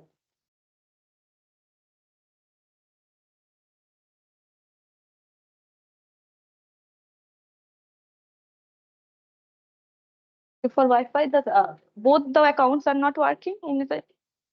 Is it showing the Wi-Fi name? Very slow. Yes, you can connect with your mobile if you have. using the hotspot, you can connect for this tutorial. It will not take that much of like mobile network. So it is doing, it's installing. Yes. No, copy it by. Yes, I have copied it. There should be an option. It's not showing, you can copy it directly. Copy it. Are you using Windows? It is Ubuntu, right? Okay, then it's fine. Leave your password.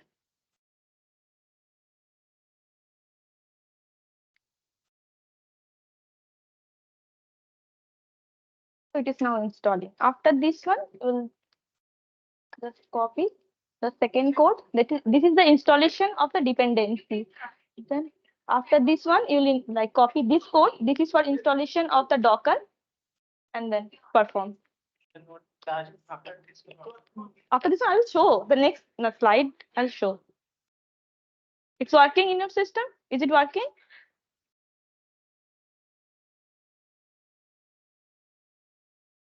Oh, you are like working in Windows. Then we have to check that yeah, which means Windows operating system is Windows 10 or 11. Then it will work. For 11 also it will work. It will not work under Windows 10. Is it working in your system? It's done up to this done. Oh, it is installing. Why it is taking that much of time? Like installing for Windows or for Linux? Oh, you are using your own mobile hotspot. You can use your mobile hotspot also.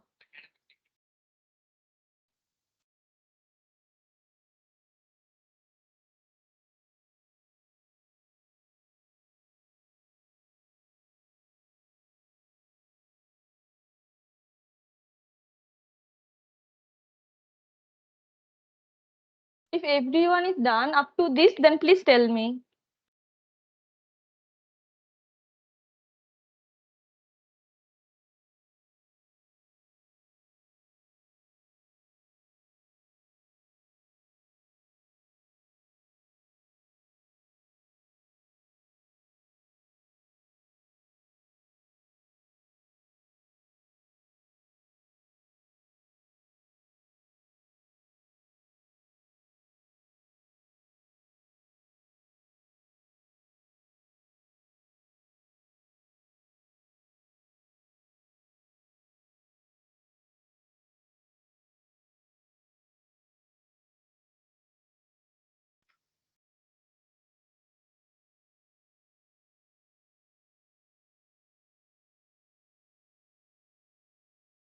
Sir, is it working now? Up to that? Up to that, it's fine. Okay, I'll show you that. I'll show you personally. Yes.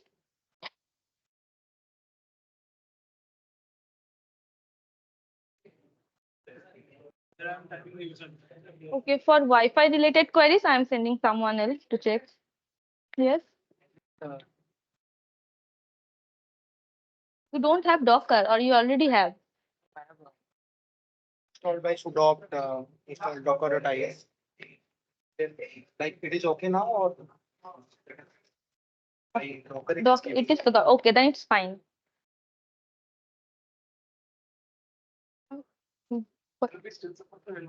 Yes, I'm sending him.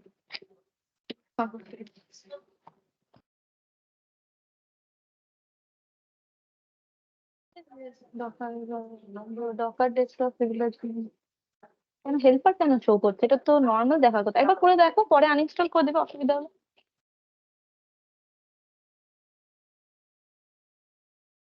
Wifi related problem হচ্ছে, একবার বলে দেখে না। The last page.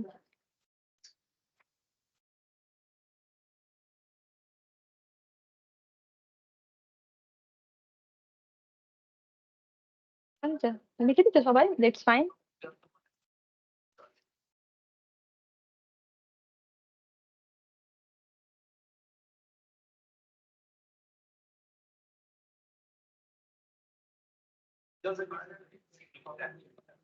চেষ্টা করবো। যদি কেউ যদি ডকার ইনস্টল করে তাহলে সিডি হিট করা যাবে ডকার থাকলেই হলো। দরকার বলে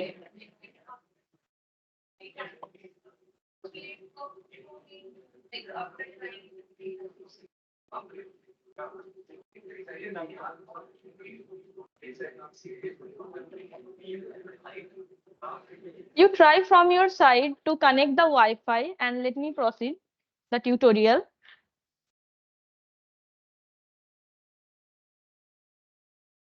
So after installation of the Docker, we'll check whether our Docker is working or not. We'll check by using this sudo docker run hello world. You just copy this code and paste in your terminal to check whether this Docker is working or not. Go to that page that we were using.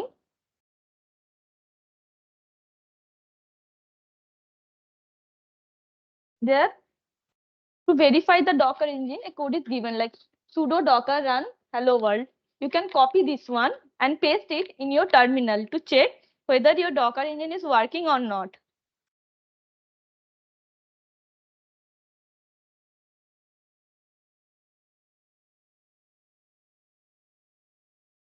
After that, you can also check how many containers are running in your Docker.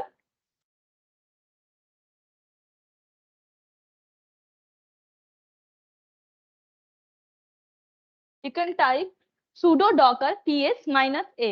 That will show you that how many containers are running in your Docker engine right now. If you have successfully like installed the Docker engine and call that hello file, then it will show, and then you can see that Docker container ID has been created for this hello world image. If it is working fine, then we'll go for the cd hit, we'll call the cd hit image from this Docker.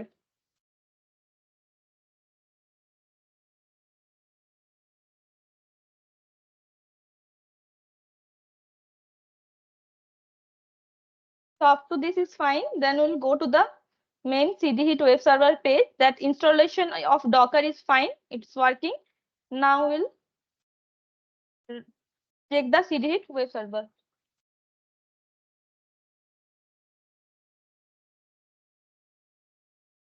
আরেকবার দেখিয়ে দেবো একটু পরে, ওদের wifi তো connect হয়ে যাক।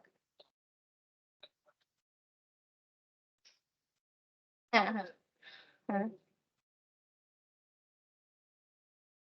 So up to this, what we have done, I'm telling you again, that first open the Chrome, write cd hit web server, then we'll redirect to the cd hit web server page. From that, we'll just click on the web server and get this page.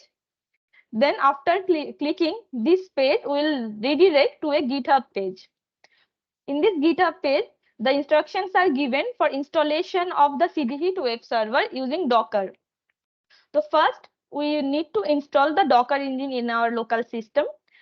I'm showing here for the installation of the Docker in Ubuntu. If you are using Windows or Mac, you can search in the Chrome how to install that for Windows or Mac. So here the steps are, if you already have the older version of like your Docker, so you can run this command in your terminal for uninstalling the older version of Docker. Then for downloading the dependency, copy this one and paste in the terminal. The dependency softwares, or you can say packages, will be installed. Then after that, to install the latest version of the Docker, go through this command, copy it and run it in your terminal. After the installation of the Docker, to check whether your Docker engine is working correctly or not, then you can write that sudo docker run hello world. That will show you that whether your Docker engine is perfectly working or not. So after this, we have also checked how many containers we have in our Docker engine right now using the command sudo docker ps -a. Sudo docker ps -a.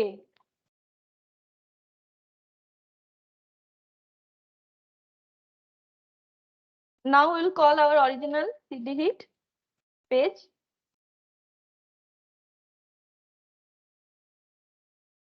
Copy this link, copy this command from the CD hit web server page and paste into in your terminal.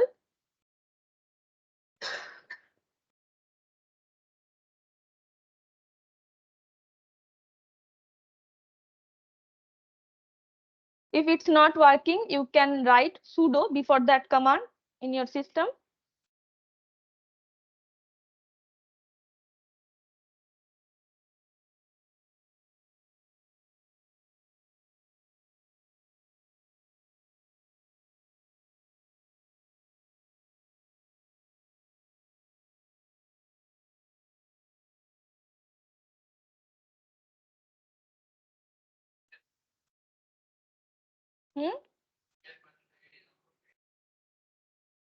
It's not directly ps minus a, it's sudo docker ps minus a.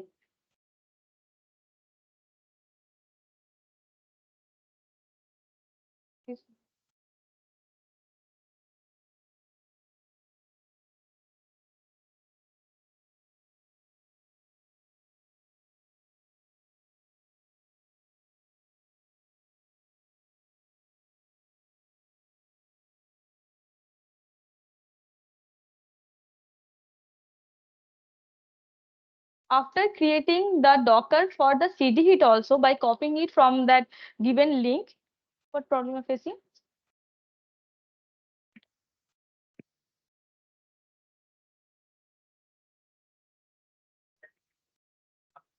Hmm. Hmm. No, not this one. After that one is fine. After this sudo docker run hello world. Command not found. Docker run.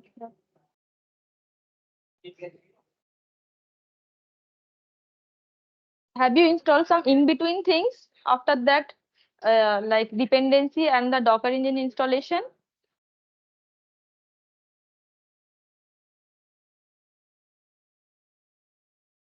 It is showing the Docker is not installed correctly.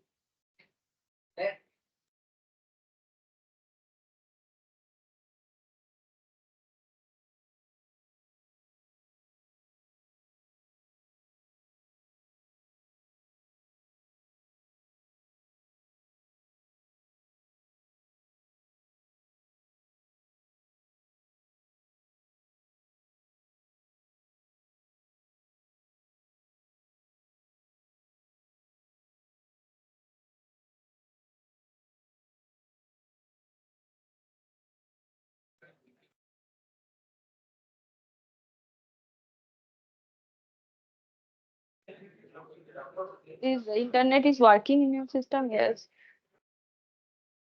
Is the Docker doing then? Go to that page again. That install Docker. Scroll up. Again up.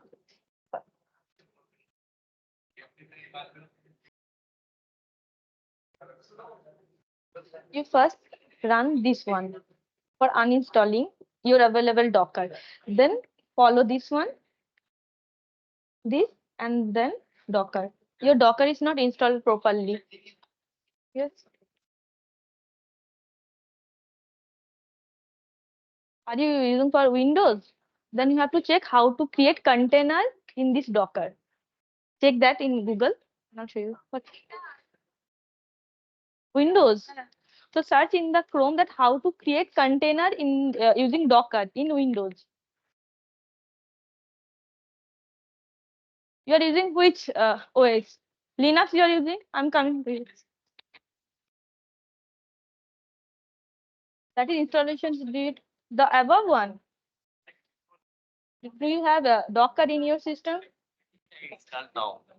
Is it working right now? Install from repository. Install. Okay, then have you checked for the that hello file? Hello file is also working. Then after like copying it, it is showing. Showing can I change the Wi-Fi? Still. If it is written Docker, you can write sudo Docker. Then check what is going. If you are using Windows, I installed it in Docker. What are the things? no need to install cdhit in the Docker. I'm saying to create the container in the Docker about cdhit. Then there is the localhost link is given. We'll click the link to get user interactive platform.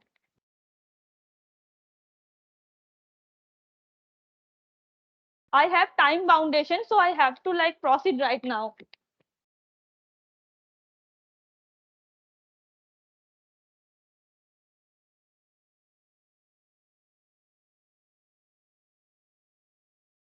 If your container is created of cdhit, then run this command sudo docker start, then the container ID. That container ID you can get by writing sudo docker ps -a. In between those words, please keep some space so that it will work.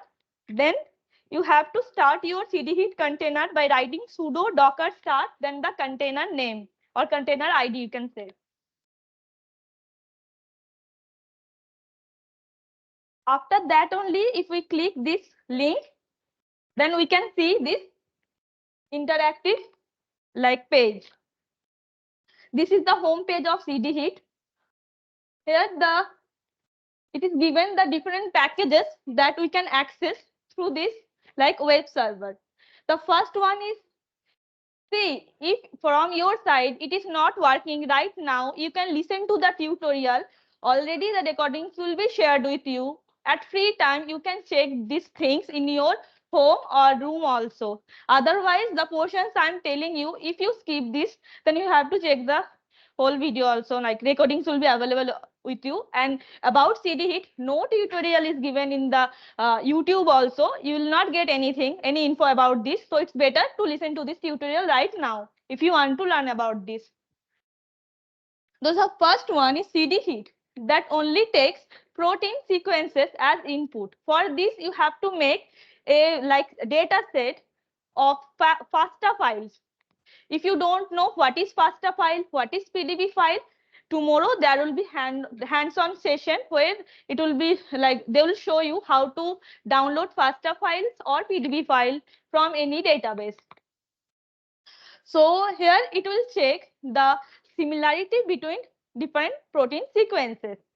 And the input is the FASTA file of protein. Output will also be in FASTA file format. Along with that, the cluster information will be given to you.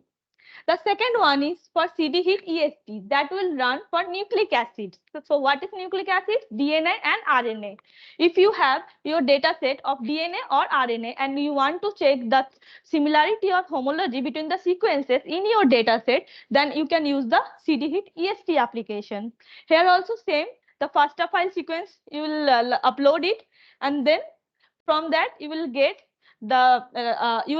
your output same in FASTA file format along with the cluster information.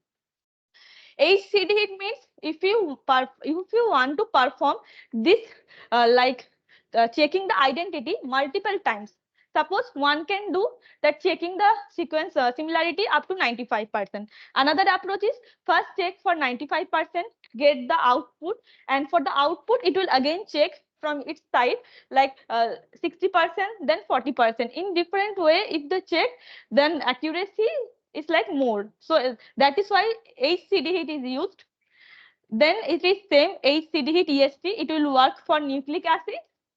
This is cdhit 2D, means you have two data sets with you. Now you want to check the similarity between that two data sets. So it will check the similarity of the second data set with the first one. And in return, in the output, you will get the second, means in the output, the second data set, there the homology that will check and the highly similar data will be removed, and you will get like based on the threshold value, you will get your output. The same is cdhit EST2D. It will check for nucleic acids, the similarity. So these many packages are now available. Now I'll show you for cdhit EST. Look.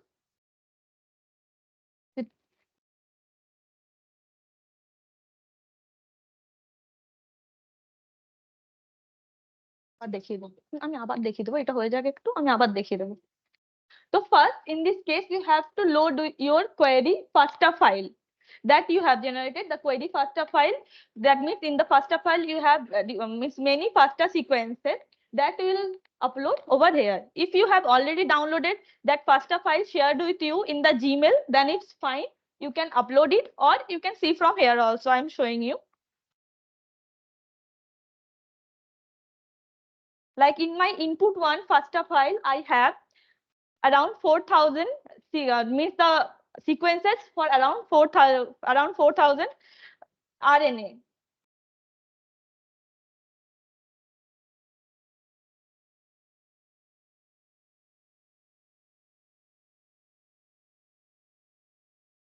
The FASTA file looks like this. Wait, it's coming. The FASTA file looks like this. The first one is the name of this sequence, then followed by the sequence, again name of the second sequence, followed by the sequence. This is the way you will write your FASTA file.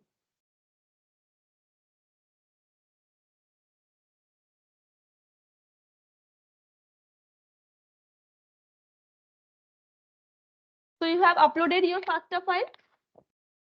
It is slow. So here is one option, incorporate the annotation info in the header line. If you want to, if in your FASTA file you have different annotation info like the function along with the name of the protein or nucleic acid, some function and all, then you will click in this that you want to like keep this header information. Then it comes with sequence identity cutoff. Here it is given that the cutoff can be from 0 to 1. But practically here you can give around 0.75 to 0.95. Those details you can get by like from the CD hit user guide. You can install it from the like Chrome or any of the browser. If you write CD hit user guide, from that you can get the manual and these different parameters if you want to change the parameters. Now for now I am using like 0.9, that is 90%. It will check the similarity for 90 and above.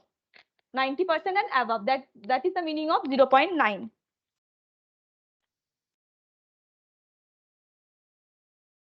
After this, there are algorithm parameters like comparing for both strands. If it is DNA, we can use this. We can use this one for whether we want to compare for both strands, mean for the complementary strand or not. G is for use the global sequence identity, as we are using pairwise alignment, whether we want to use global or local. That thing we can check.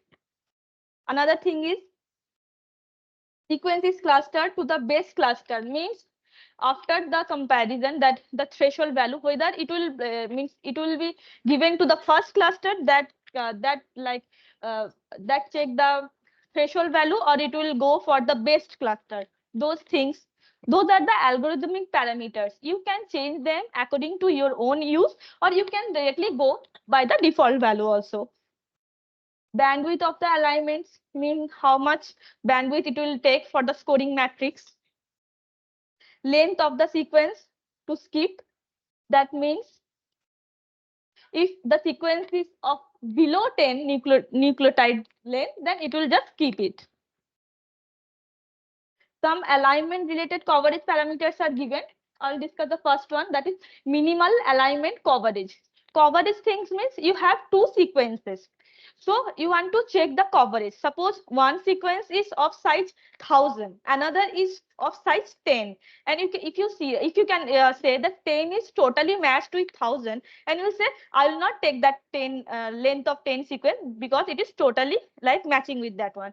But we can't say this one because of a sequence of size 10, though it's matching totally with the 1000 length of sequence, but it is not covering the whole sequence. So maybe the smaller one has some specific function.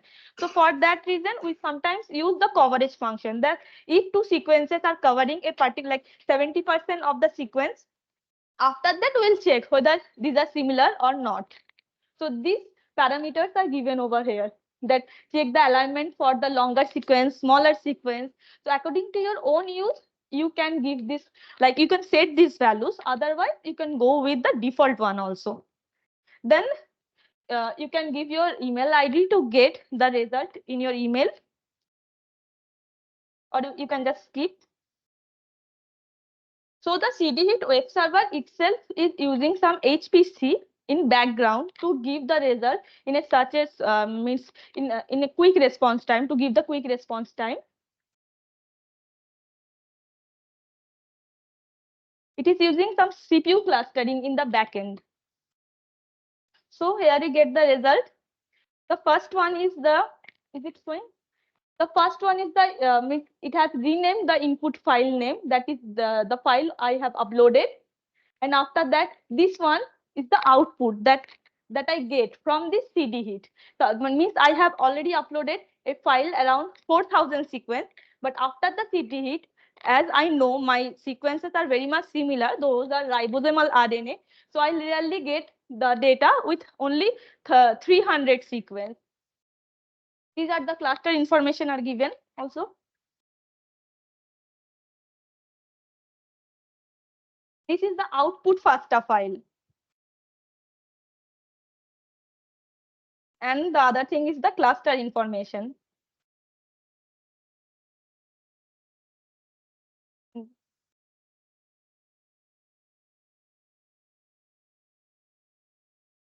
This is the cluster information. Like in cluster 0, this many sequences are there. And from each cluster, it will give us only one sequence that is called representative sequence.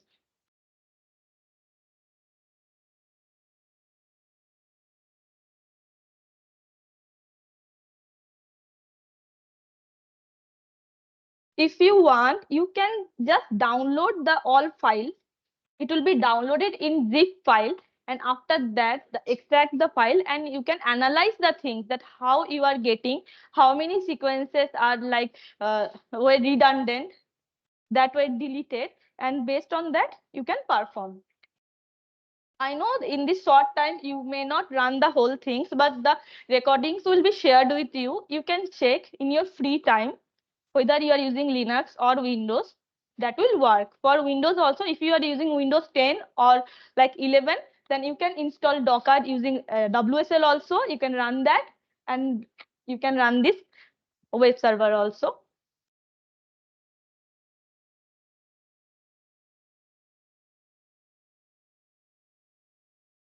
Like I'm downloading the files.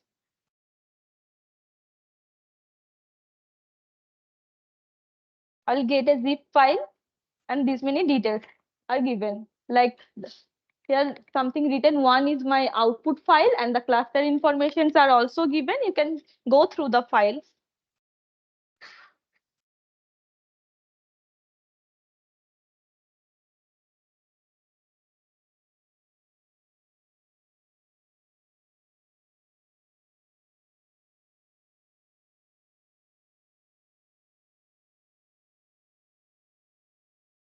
Deepu, how many times means the time I have up to 4, I'll proceed up to 4:45 or something. At what time you leave? Because 5 p.m. that process. Okay, okay. Start. So between that 10 minutes is sufficient, so you can go up to Okay. 4:30. Okay, 4:50. Another thing I will show you, then another one, that is if you have two data files, means data set, and want to check the similarity. It is like same. Here you have to choose two data files, both are in FASTA file, and please remember it will check the similarity of 2 with 1. So the new data set you will get, that is the for the data set 2. Now, so accordingly you'll choose the file.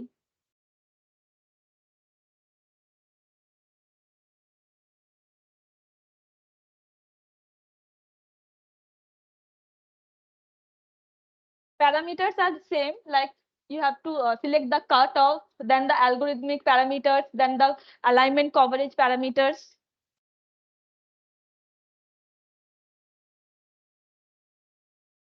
You can submit the job after that.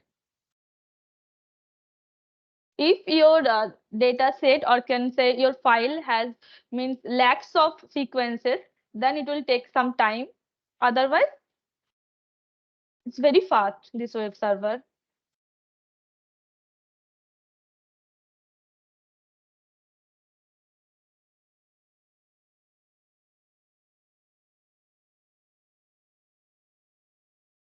So up to 445, it's fine. No, at least I need 7 to 8 minutes. It will show the result. Yes, it will show. This one will show the result. So can you do it like from after downloading that Docker, how you can open this? You would Okay, after installation of the Docker, okay, they have skipped some part. yes. Okay, okay, showing you. Yes, I'm waiting for the result. See, if you have installed the Docker and after that you are facing any problem, then go back to that CD hit web page. Here, a like link to the GitHub page is given. You can click on that GitHub page link. You'll get this information then. Installation of CD hit web server through Docker. So installation of Docker is done from your system. The next one is you just copy this command and paste it into your terminal. So that will create a CD hit container like image through using the Docker engine. After this, you will write sudo docker ps -a. That will show you how many like containers you have in your Docker engine, and the container ID you have for the CD hit image, you just copy it and then write sudo docker start, then the container ID. Click it. That means your CD hit Docker is now running in your system. Then to have the user interactive view, now if you click in this web server link, that will show you that CD hit user interactive surface that I am using right now.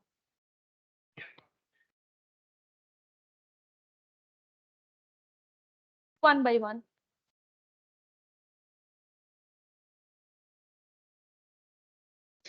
The codes, those are available in the like GitHub page that you have to copy. That is a very big one. Otherwise,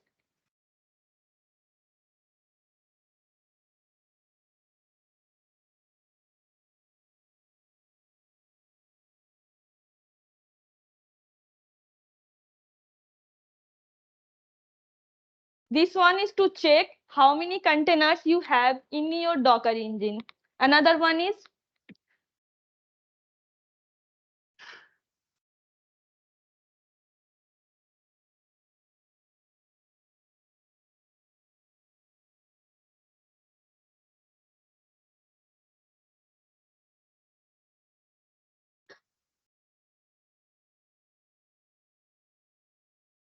don't write ID here. After using sudo docker ps -a, you'll you will see that container ID, the name for CD hit, copy that one, and in this write sudo docker start, then paste that ID, container ID.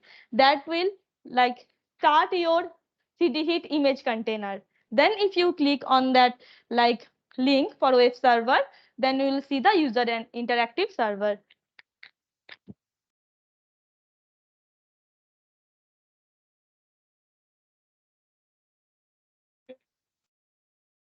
Let me check, sir. Sudo hit ps -a you have done. The start thing you have not written, I think. Sudo docker ps We open there for it. start. Docker is not created also for CD hit. Installation of CD hit, web server, then GitHub page. In the GitHub page, installation of Ubuntu it is. It has been done. Okay, let me check, sir. Let me check.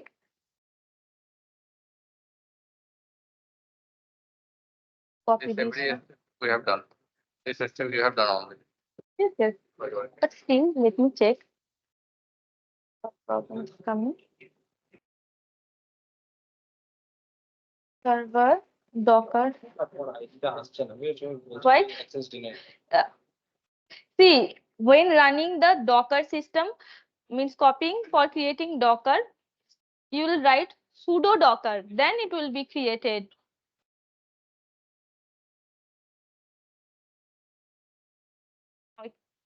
working. Like write sudo, then docker, then the whole part. Whole part means how to install. Installation of cdhit web server. In this page, if you have installed the docker in your system, copy it. If it is not working, if it is throwing any error, then write sudo, then the whole command. Then it will obviously run it as you have root permission. Then after that, write this one sudo docker ps -a and check whether the container is created or not. If it is created, then you will write sudo docker start, then id. That means the docker will start running in your system. Then you click this like link. Then you can see the user interactive thing. Now say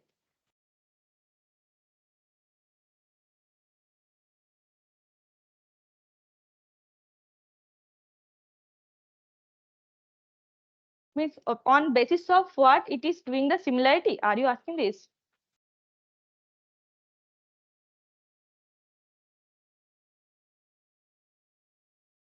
It will comparing 1 to 1, like for all the sequences. Like I have 1,000 sequences. For first one, it will compare the rest one. The second one, it will compare the rest one. In this way, brute force method, it will compare all the sequences. This is like all against all pairwise alignment. That can be global or local. Yes.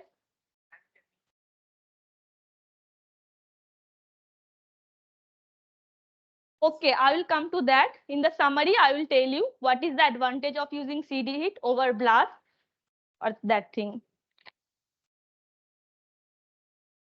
Container exists. Okay. Only ID, it's fine. Then write this one sudo docker start, then paste that ID. Only ID. Quotation I am for showing it. I am giving sudo docker start the ID. It will not start directly. That means the Docker has like started from the Docker side. It has started. Now, how will you use that depends. Like we are clicking this one means we want to check the user interactive thing. From outside means yes, outside of the WSL. Yes, I am also using in the same way. Then click this one, you will get that page. At the time you are like doing the things, let me continue the slides also. So locally also you can install. That part I am not showing here because these are very much version depend. It remains very much version dependency. That is why I am not doing this at my side. If you want to use the CD hit in your site, you can locally install it. At that time, you will not get that user interactive interface. You have to give your command to the CD hit by command line. Like here, CD hit est input sequence, then the output sequence, then -c, and these are for the like thresholds. See, if you are facing any problem right now, you can skip it. The recording will be provided to you. Please check this one. If you want to run the CD hit locally, you will install it by checking the in their website the readme file. Then you have to give the command from the command line. Like I want to run CD hit est version, that package. Then writing you all the commands you can get from their user guide also. Like cd hit est -site their input file name, -o their output file name, -c means after that will give the threshold value, and -n5.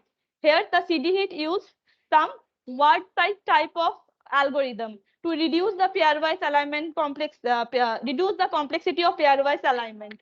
It is a very sophisticated like tool. If you want, you can read their papers also. So now coming to the summary, that CD hit can be efficiently used to reduce the redundancy in the data set. It can be used as a pre-processing tool.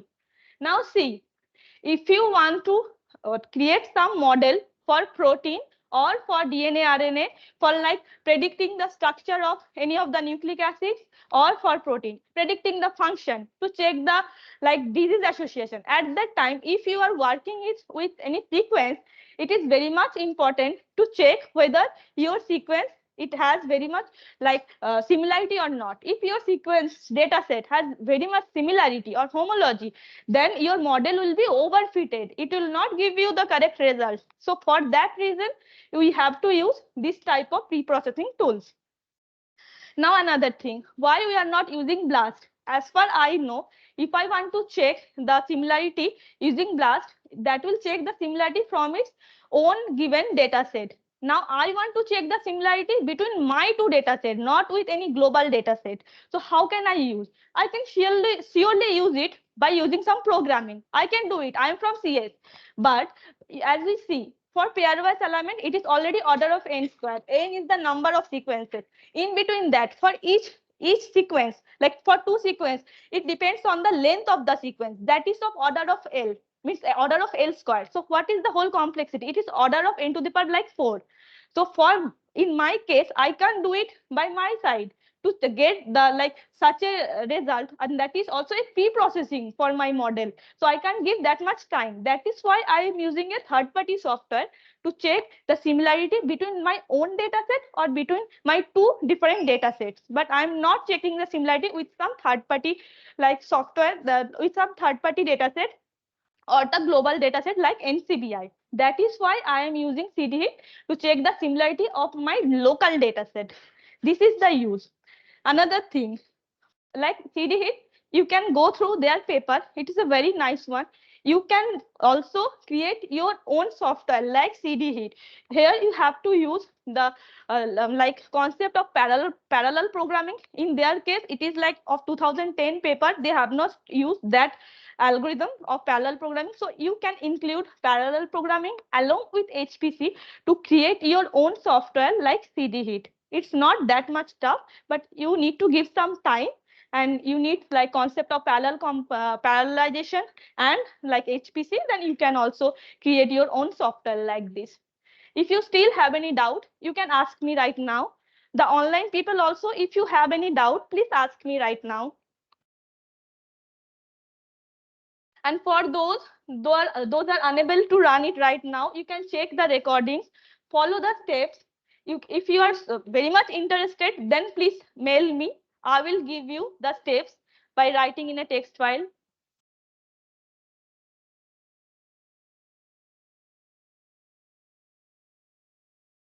It is already created. Then you have to write this by writing sudo docker ps -a. You can check the container ID, then go for sudo docker start, then the ID. If you are running Windows, then also sudo will work, but you have to do it in a different way. The same commands you can't use in the Linux or in the Windows. You have to check from your side how to use. Or if you are using Windows 10 or 11, it's better you download WSL, running some virtual type of Linux system. Then you can easily use this one. So is it working? Fine. Thank you. The online people, wait. The online people, do you have any question in the chat? Wait box. I have already told the advantage. Okay, it's fine. Now you can clap for me. Okay, thank you. Still, if you have some doubt, you can send me mail, or in the discussion page, you can write. The discussion page will be open for some days if you have some query. Okay, tell me. How to collect all the sequences for generating the pasta file? So we have snack and tea, so everybody can go and have it. So because from 5 we have another talk. Can you tell me how can I find So please all known grab it. sequences for that? They are asking how to find the sequences, how to find the pasta. Okay, see, for now, if like I have shown you for my own data set, that is ribosomal data. If you want, like you can, how you can download the FASTA file, that Shruti will show you in tomorrow's tutorial, that how you can install the FASTA file, and from that single FASTA file, how you can create the whole FASTA file data set that you have to code by your own. That like concatenating different FASTA file into the same file, and you have to create your own data set. I am here also not giving you any third-party data set. I have created my own data set, and for that I am showing you the results. That part you have to read by yourself, create your own data set. You may get the online publicly available data set, but you can create your own data set also. And the how to download, that part will be shown in tomorrow's tutorial. Please be attentive. Or if at that time also you are facing any problem, you can ask that person that show me how to install the FASTA also. Thank you. If you have any more questions, then please write it on the chat.